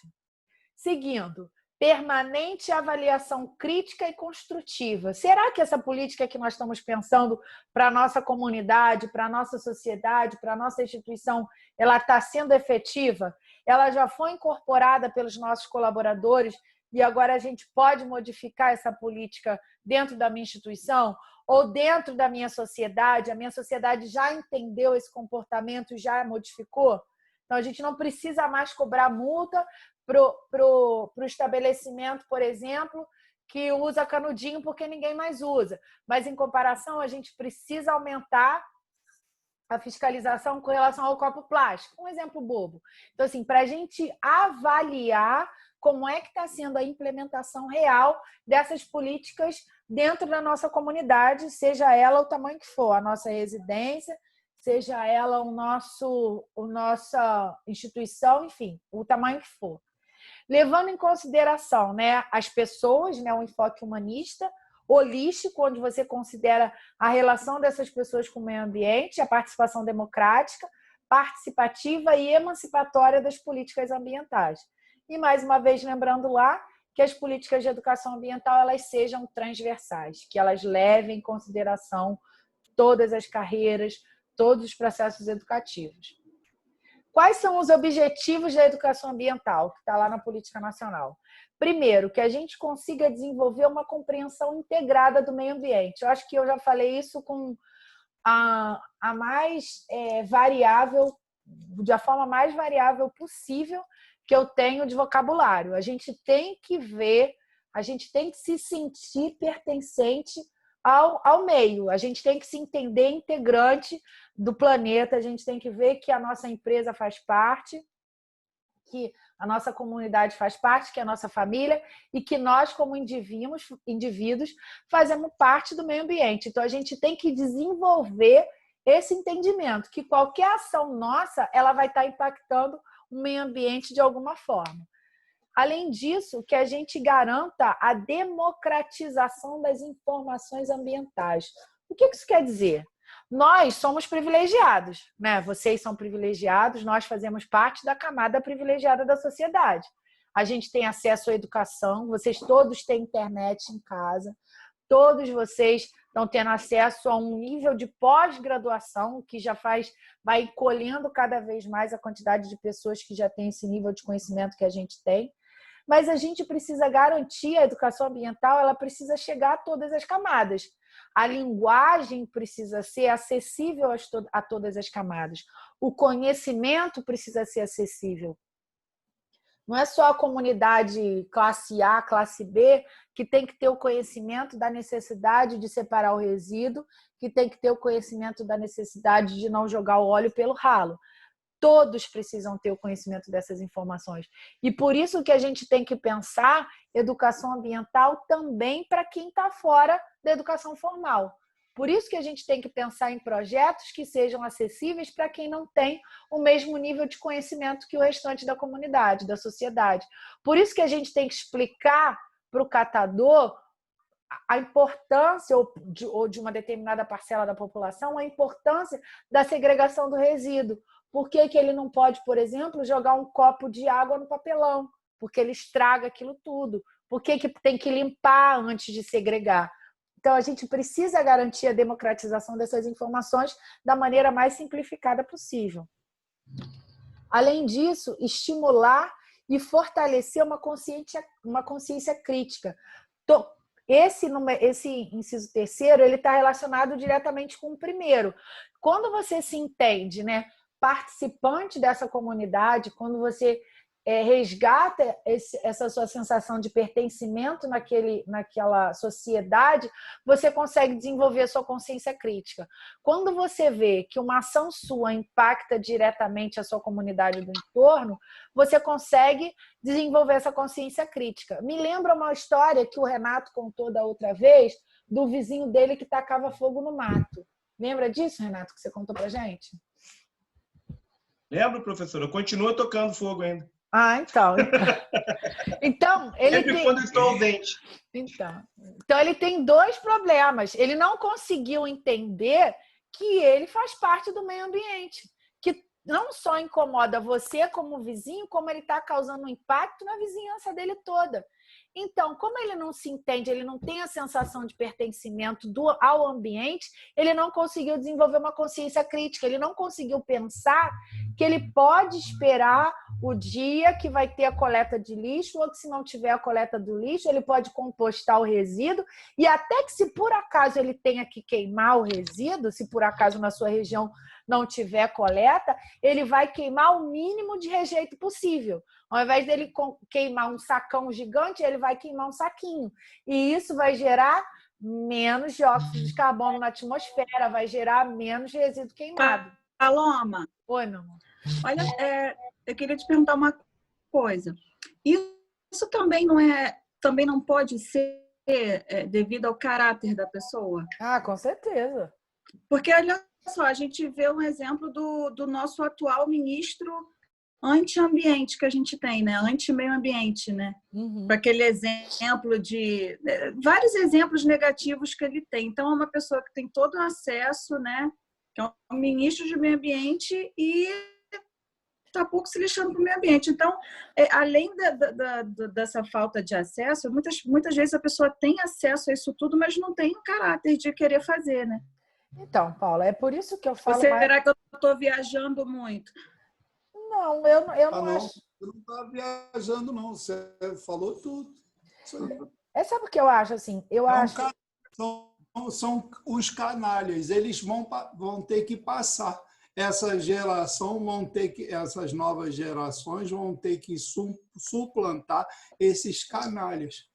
A gente vê esse tipo de gente todo dia, toda hora. Será que uma boa formação de base não melhora isso e não consegue modificar até talvez uma falha de caráter futuramente numa pessoa?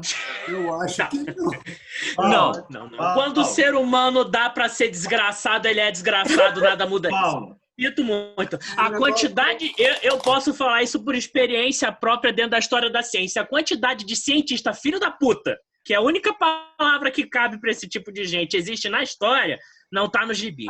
Se inteligência não muda caráter. É outra coisa completamente diferente. Olha só.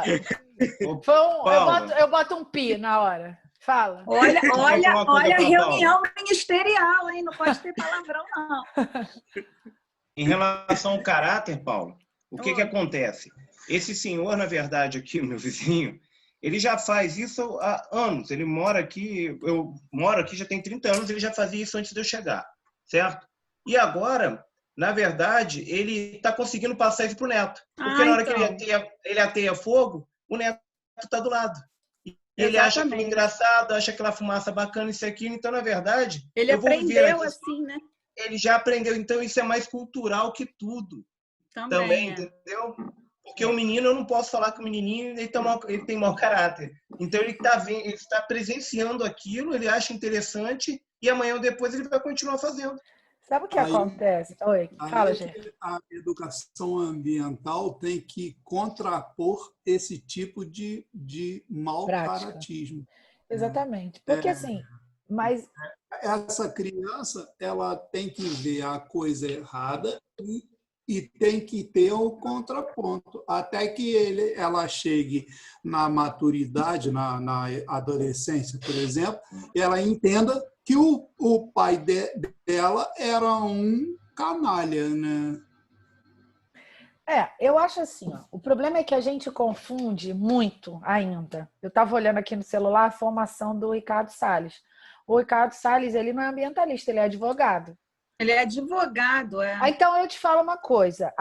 Ele devia ser mais do que eu e você, porque a nossa formação é biológica, né? A gente é biólogo.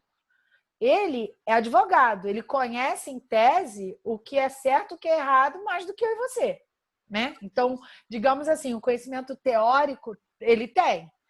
O problema, Paula, é que eu vejo que a gente confunde muito ainda, eu já vi isso na fala de muitos de vocês, a gente confunde a formação intelectual, a formação técnica com o conhecimento.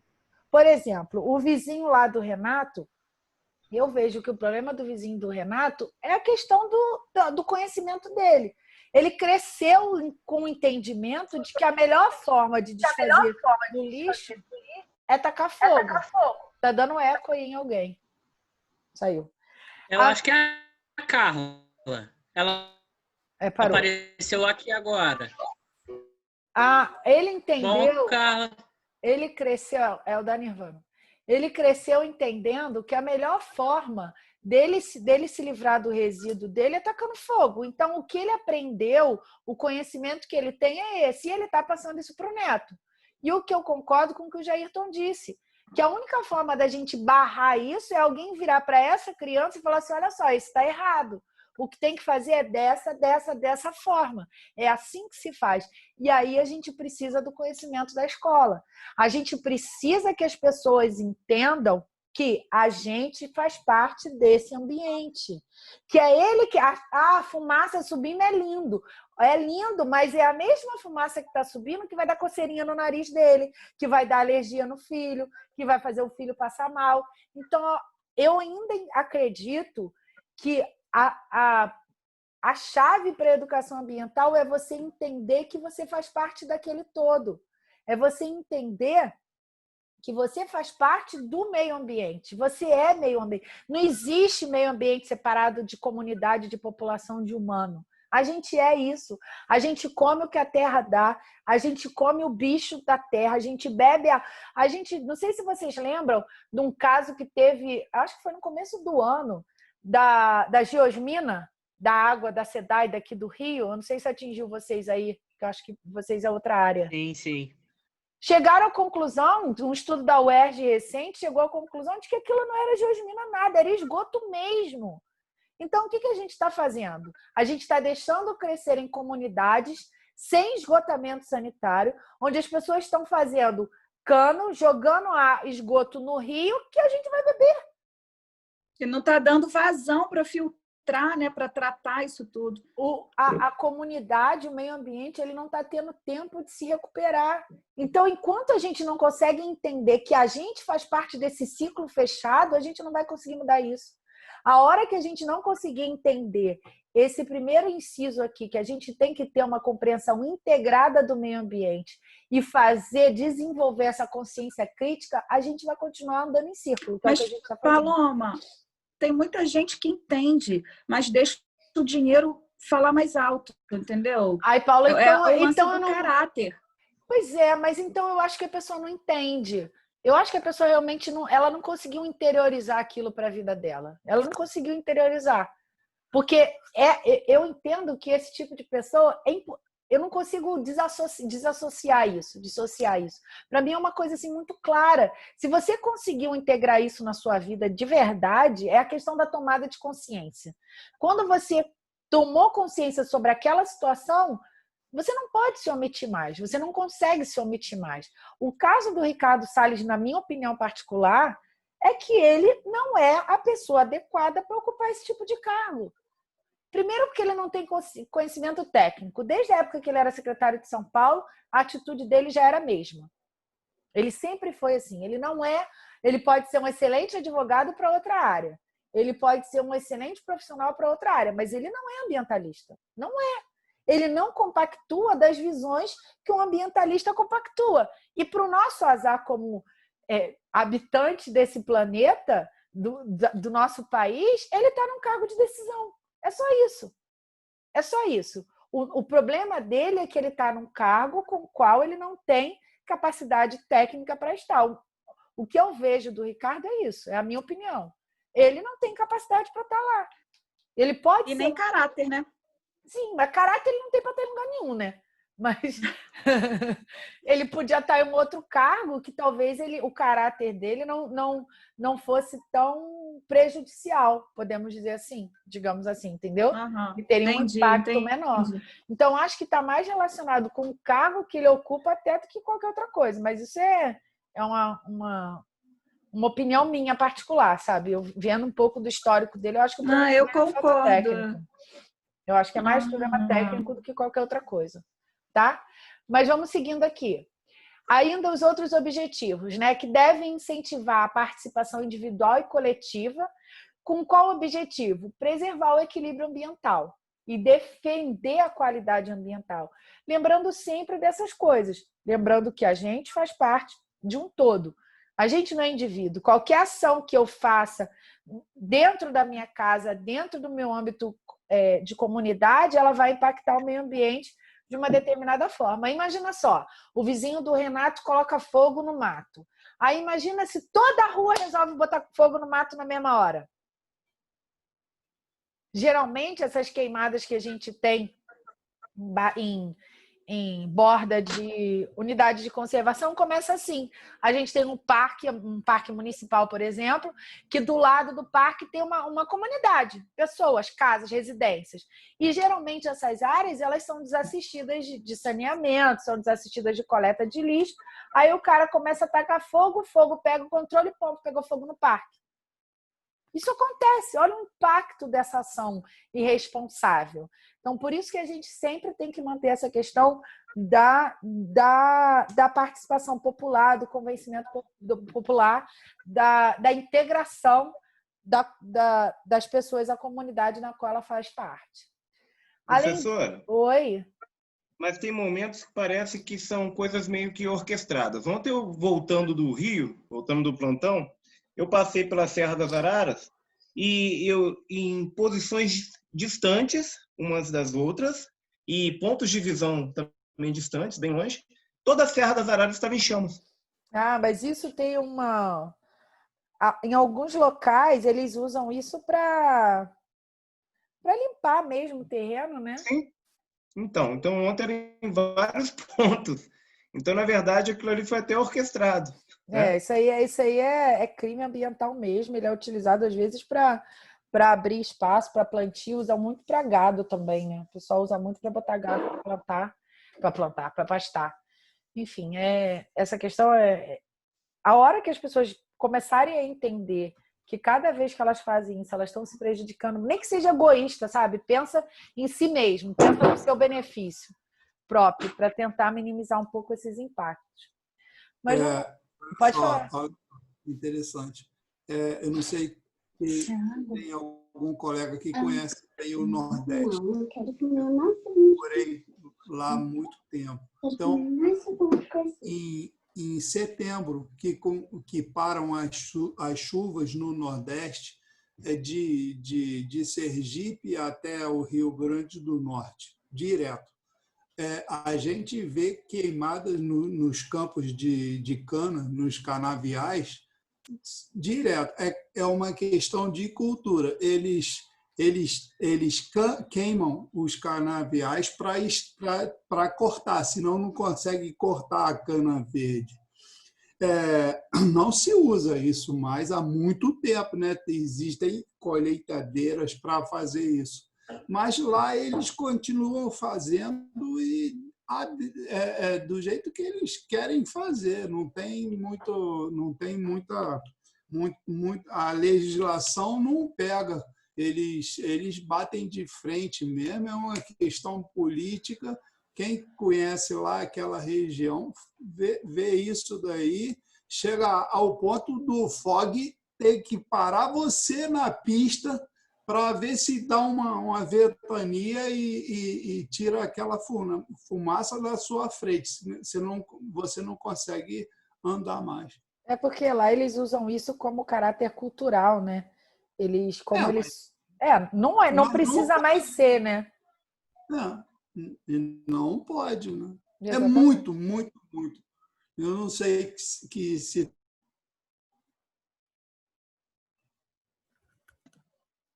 Isso só traduz, professor, o quanto essa ausência de profissionais qualificados para o meio ambiente atrasa o país num contexto bem amplo. Com certeza. Com certeza. Com certeza. A falta do técnico qualificado, ele impacta de uma maneira sobrenatural, né? Talvez o risco do incêndio desse que o Jairton está falando se descontrolar, perder o limite, é muito grande. Porque o cara começa atacando fogo em vários pontos da plantação e aquilo ali, ele pode, sei lá, bater um vento, uma coisa, e aquilo se descontrolar de uma maneira absurda. Pode queimar residência, pode queimar áreas que ele não estava planejando, né? Isso aconteceu mesmo, né? Deve acontecer. Com certeza. Por exemplo, com certeza deve acontecer. Então, assim, é descontrolado. Todo ano se vocês quiserem ver, a partir de setembro, dá uma voltinha lá que vocês vão ver. Dá uma passeada por lá que vê, né? Não tem jeito, e vai continuar assim, né? Porque eles entram por essa questão do caráter cultural e seguem cometendo crime ambiental. E como a gente está vendo, como o caso do garotinho, que vai repetir o que o avô está fazendo, eles não conseguem pensar numa outra forma de você desenvolver. Ele vai fazendo isso da mesma forma. Ele vai passando aquilo para a próxima geração e vai seguindo, e vai continuando. Vamos seguir aqui, pessoal. O estímulo à cooperação, ainda como objetivo, estimular a cooperação entre as diversas regiões do país com vistas à construção de uma sociedade ambientalmente equilibrada. O Jairton falou de uma característica, de uma ação que acontece numa região específica do país, mas que a gente sabe que em outras regiões a colheita já é feita de forma industrial, né? Usando os maquinários, as colheitadeiras, sem a necessidade do fogo. Então, assim... Moderna, né? Moderna, isso. Então, já existe a forma de colheita, né? Ou seja, não é uma tecnologia inovadora, mas aquela região continua fazendo isso. Agora, assim, seria interessante ver uma forma de mostrá-los que existe uma forma ambientalmente mais adequada.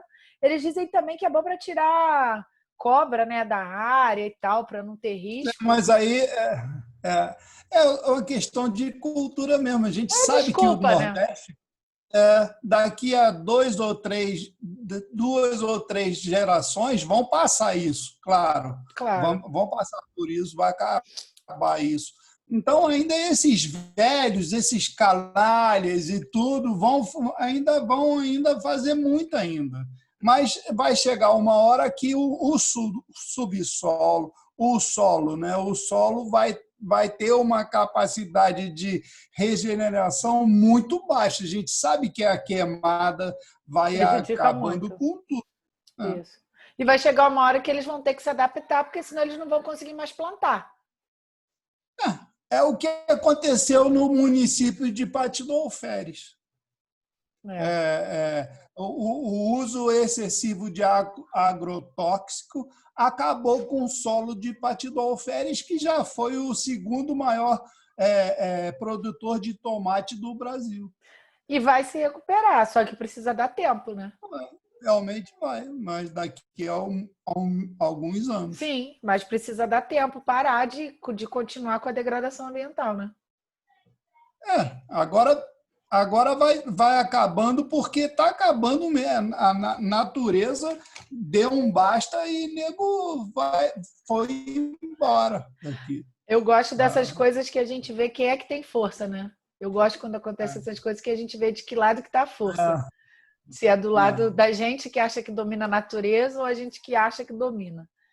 Que nada. Seguindo. Natureza dá um peteleco, a gente já era. Vocês veem aí, ó, o que tá todo mundo trancado dentro de casa por causa de uma coisa que a gente nem vê. Né?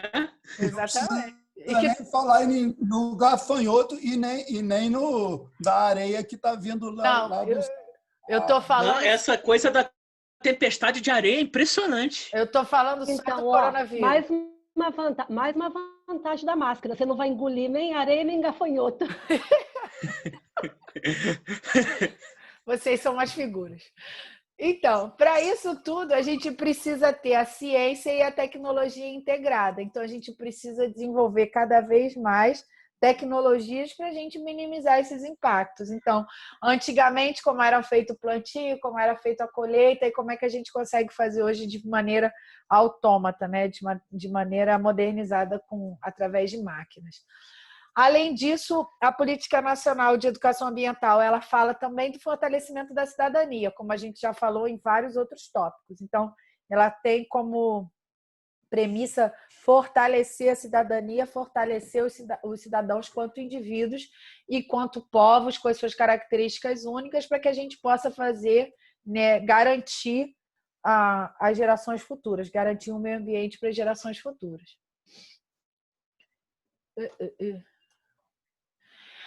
Então, a política nacional ela tem suas esferas de ação, né? Os integrantes do Sistema Nacional do Meio Ambiente. Isso, o SISNAMA, Sistema Nacional do Meio Ambiente, ele está também na Política Nacional de Meio Ambiente. O que é o SISNAMA? São os órgãos que constituem a política nacional em todas as suas 3 esferas administrativas. Então, a gente está falando das instituições federais, ou seja, o Ministério do Meio Ambiente, as instituições estaduais, as secretarias estaduais de meio ambiente e a esfera municipal, as secretarias municipais de meio ambiente. Então, são esses 3 órgãos e os colegiados também que constituem o Sistema Nacional de Meio Ambiente. Além disso, a gente não pode esquecer que envolve na sua esfera de ação também as políticas, as instituições educacionais. Todo o processo educativo no nosso país, ele é majoritariamente ou primordialmente acontece dentro das escolas, dentro das instituições educacionais. Então, a gente precisa levar em consideração, né? Precisa considerar para o desenvolvimento das políticas o Sistema Nacional de Meio Ambiente, as instituições educacionais, sejam elas públicas, privadas, os órgãos públicos da União. Aqui a gente fala também, por exemplo, nos órgãos acessórios. A gente pode falar do Ministério da Educação, a gente pode falar da parte da cultura, do Ministério da Cultura, que fica mudando de ministério toda hora, mas a pasta da cultura, que está muito relacionada com a educação ambiental. A gente pode falar da área da saúde, a gente pode falar da área de ciência e tecnologia, ou seja, outros órgãos, outras instituições públicas que não estão integradas diretamente ao sistema do meio ambiente, mas que fazem parte de toda essa esfera, de toda essa congregação que é necessária para que uma prática de educação ambiental seja efetiva. Então, por exemplo, a gente consegue pensar em educação ambiental sem falar de ciência e tecnologia? Não tem como. A gente consegue falar em educação ambiental sem falar, por exemplo, em saúde? Não tem como. A gente precisa utilizar, a gente precisa agregar todos esses atores ao sistema para que a gente possa desenvolver políticas de educação ambiental que sejam realmente efetivas. Então, por exemplo, a gente está falando, vamos pensar que vocês podem pensar num projeto de criação de cooperativa. Criar cooperativa de recicladores, catadores de material reciclável. Beleza, a gente tem que pensar para esses recicladores, a gente pode botar as pessoas para coletar resíduo de qualquer forma, de chinelo de dedo, bermuda, e pode botar o cara assim? Fred já riu. De maneira nenhuma. Por quê? Pelo risco de contaminação. Isso está relacionado com o meio ambiente? Sim, evidente. Mas isso é uma política pública de saúde. Sim. Você está protegendo a saúde daquela pessoa, daquele trabalhador. Os Sim. EPIs são medidas de proteção à saúde do trabalhador, não é verdade? Sim. Então, quando você diz que o catador tem que estar pelo menos com um tênis, uma bota, um sapato fechado e uma luva na mão... Uma luva? Exatamente. Você não está falando de meio ambiente, você está falando de saúde. Sim? Sim. Então, por isso que a gente precisa de outros atores que não só esses ligados ao meio ambiente para desenvolvimento de políticas públicas em educação ambiental. Entendi. Certo? Então, quando vocês forem pensar nos projetos de vocês, lembrem disso. Pensem em todas as áreas, ciência, tecnologia, cultura, saúde. É a questão da transversalidade voltando, né? Sempre. Paloma. Oi. Dá um exemplo da parte da cultura, por favor.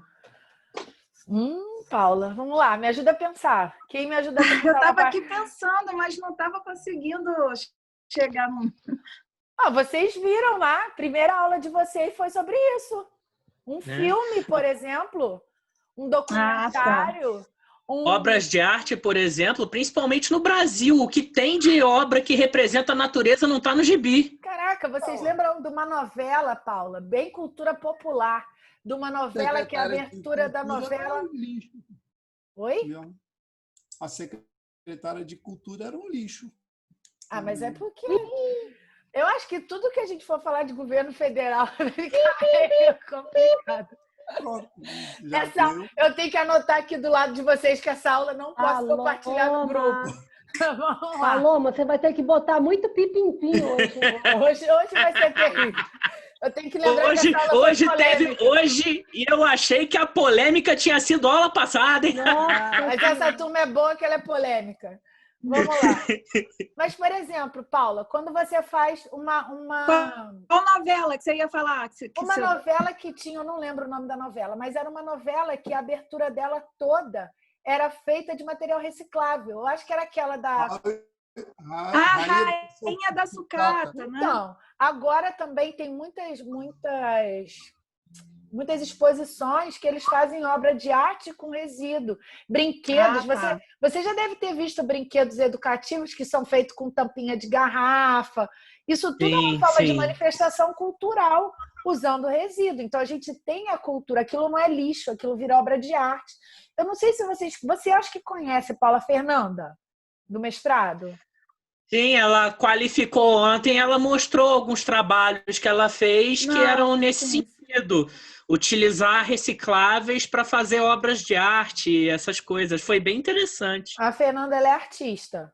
Ela trabalha com artes plásticas. E o tema da dissertação dela vai ser esse. Utilizando o resíduo como obra de arte. Então, legal. Ela começou a coletar, né, e acumular na residência dela alguns tipos de resíduos. E ela vai apresentar várias obras de arte no final, feitos exclusivamente com resíduo, porque ela está falando sobre economia circular, sobre reaproveitamento de matéria, essas coisas todas. Então, a gente tem manifestações culturais utilizando vários tipos de resíduos. Beleza? Então, beleza, já me iluminou. A gente tem que pensar nisso tudo quando a gente pensa em política de educação ambiental. A gente tem que agregar todas as formas... Professora, Oi? O próprio Carnaval do Rio, em virtude da redução de verba, ele utilizou muito material reciclado. Sim. Isso aí.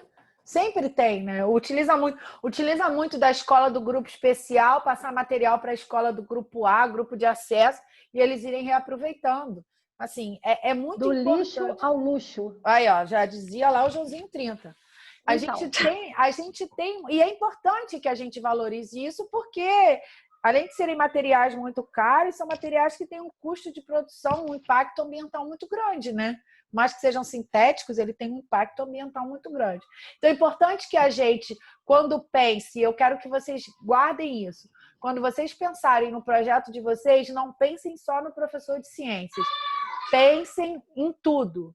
Pensem na educação como um todo, se vejam, de repente, como gestor, onde você tem todo o poder de agregar qualquer setor que vocês tiverem interesse. Então, pensem nisso para vocês realizarem os projetos de vocês e pensem também na comunidade, na sociedade. Chamem associação de moradores, chamem grupos de catadores, chamem grupos de mães, que hoje em dia são muito atuantes, grupos de pais, para que participem do projeto que vocês vão apresentar no final do semestre, tá? Pensem em todos esses setores, porque o projeto de vocês ele tem que ter capilaridade, ele tem que ter penetrar por toda a comunidade na qual vocês fazem parte, tá bom? Não esqueçam disso. Atividades vinculadas à Política Nacional de Educação Ambiental. Então, a gente tem que ser desenvolvidas de acordo com essas linhas de atuação. Primeiro, a gente já falou, capacitar recursos humanos. Segundo, desenvolvimento de estudos, pesquisas e experimentações.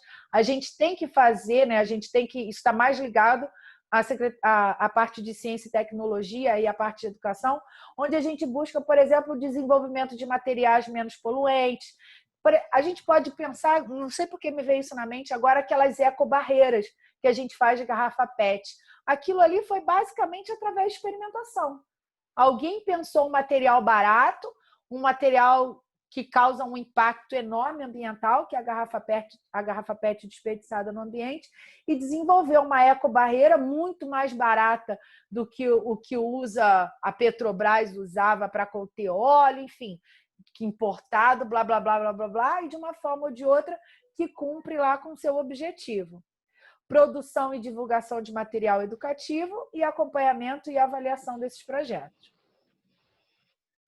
Pessoal, antes da gente destrinchar um por um, eu acho que eu vou parando por aqui, porque agora a gente vai entrar numa parte mais específica e a gente vai tratar um desses, cada um individualmente. Então, a gente trata isso na semana que vem. Alguém tem mais alguma dúvida, alguma pergunta? Alguém quer falar alguma coisa? Eu vou mandar já essa aula completa para vocês darem uma olhada na janela toda e vou mandar a política nacional para vocês também. Beleza? Beleza. Desculpa aí as intercorrências do dia de hoje, mas eu não queria deixar de dar aula para vocês. Semana que vem, então, eu já estou com o meu, se Deus quiser, o meu negocinho, repetidor de sinal, e a gente tem aula direitinho, tá? Só voltando aqui os recados. Quem não entrou, colocar o nome aqui, por favor, e a matrícula. E lembrando, para vocês já se organizarem em grupos, 3 grupos de 4 alunos, para a partir do dia 7 de agosto, a gente já começar a fazer as apresentações dos trabalhos. Tá bom, pessoal? Perfeito. Falta. A Carla está escrevendo?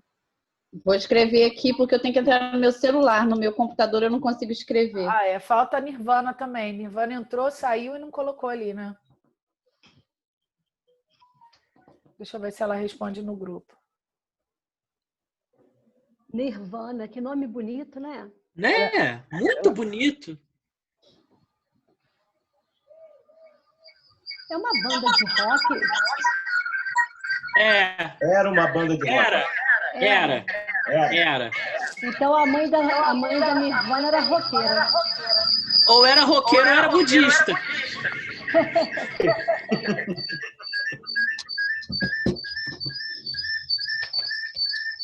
Mandei uma mensagem para ela no privado aqui para ver se ela responde, para ela colocar lá, que já é a segunda aula que ela não coloca.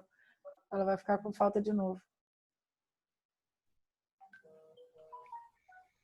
Pelo menos eu não faltei hoje.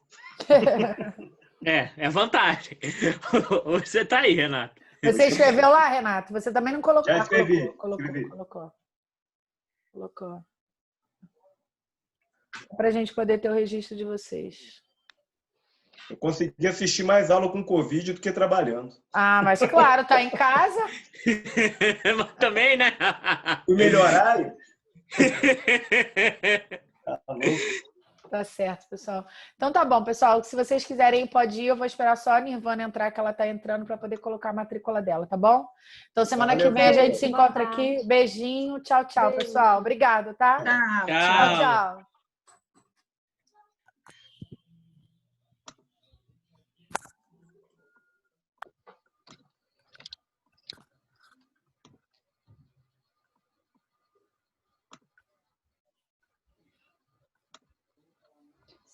São quantos em cada grupo, Paloma, que você falou? 3? São 4. 4 grupos de 3 pessoas. Então, 4, tá. Show. Aí são 2 na primeira aula e 2 na outra. Tá bom? Tá legal. Tá, beijo, querida. Tchau.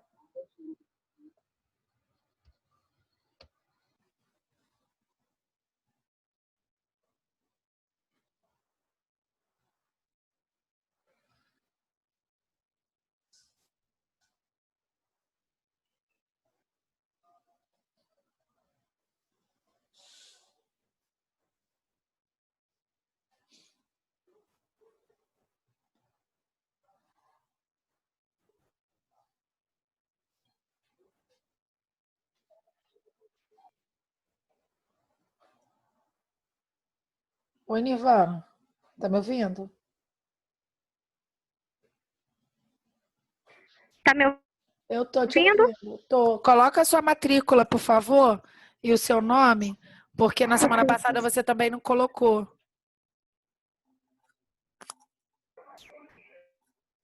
Peraí.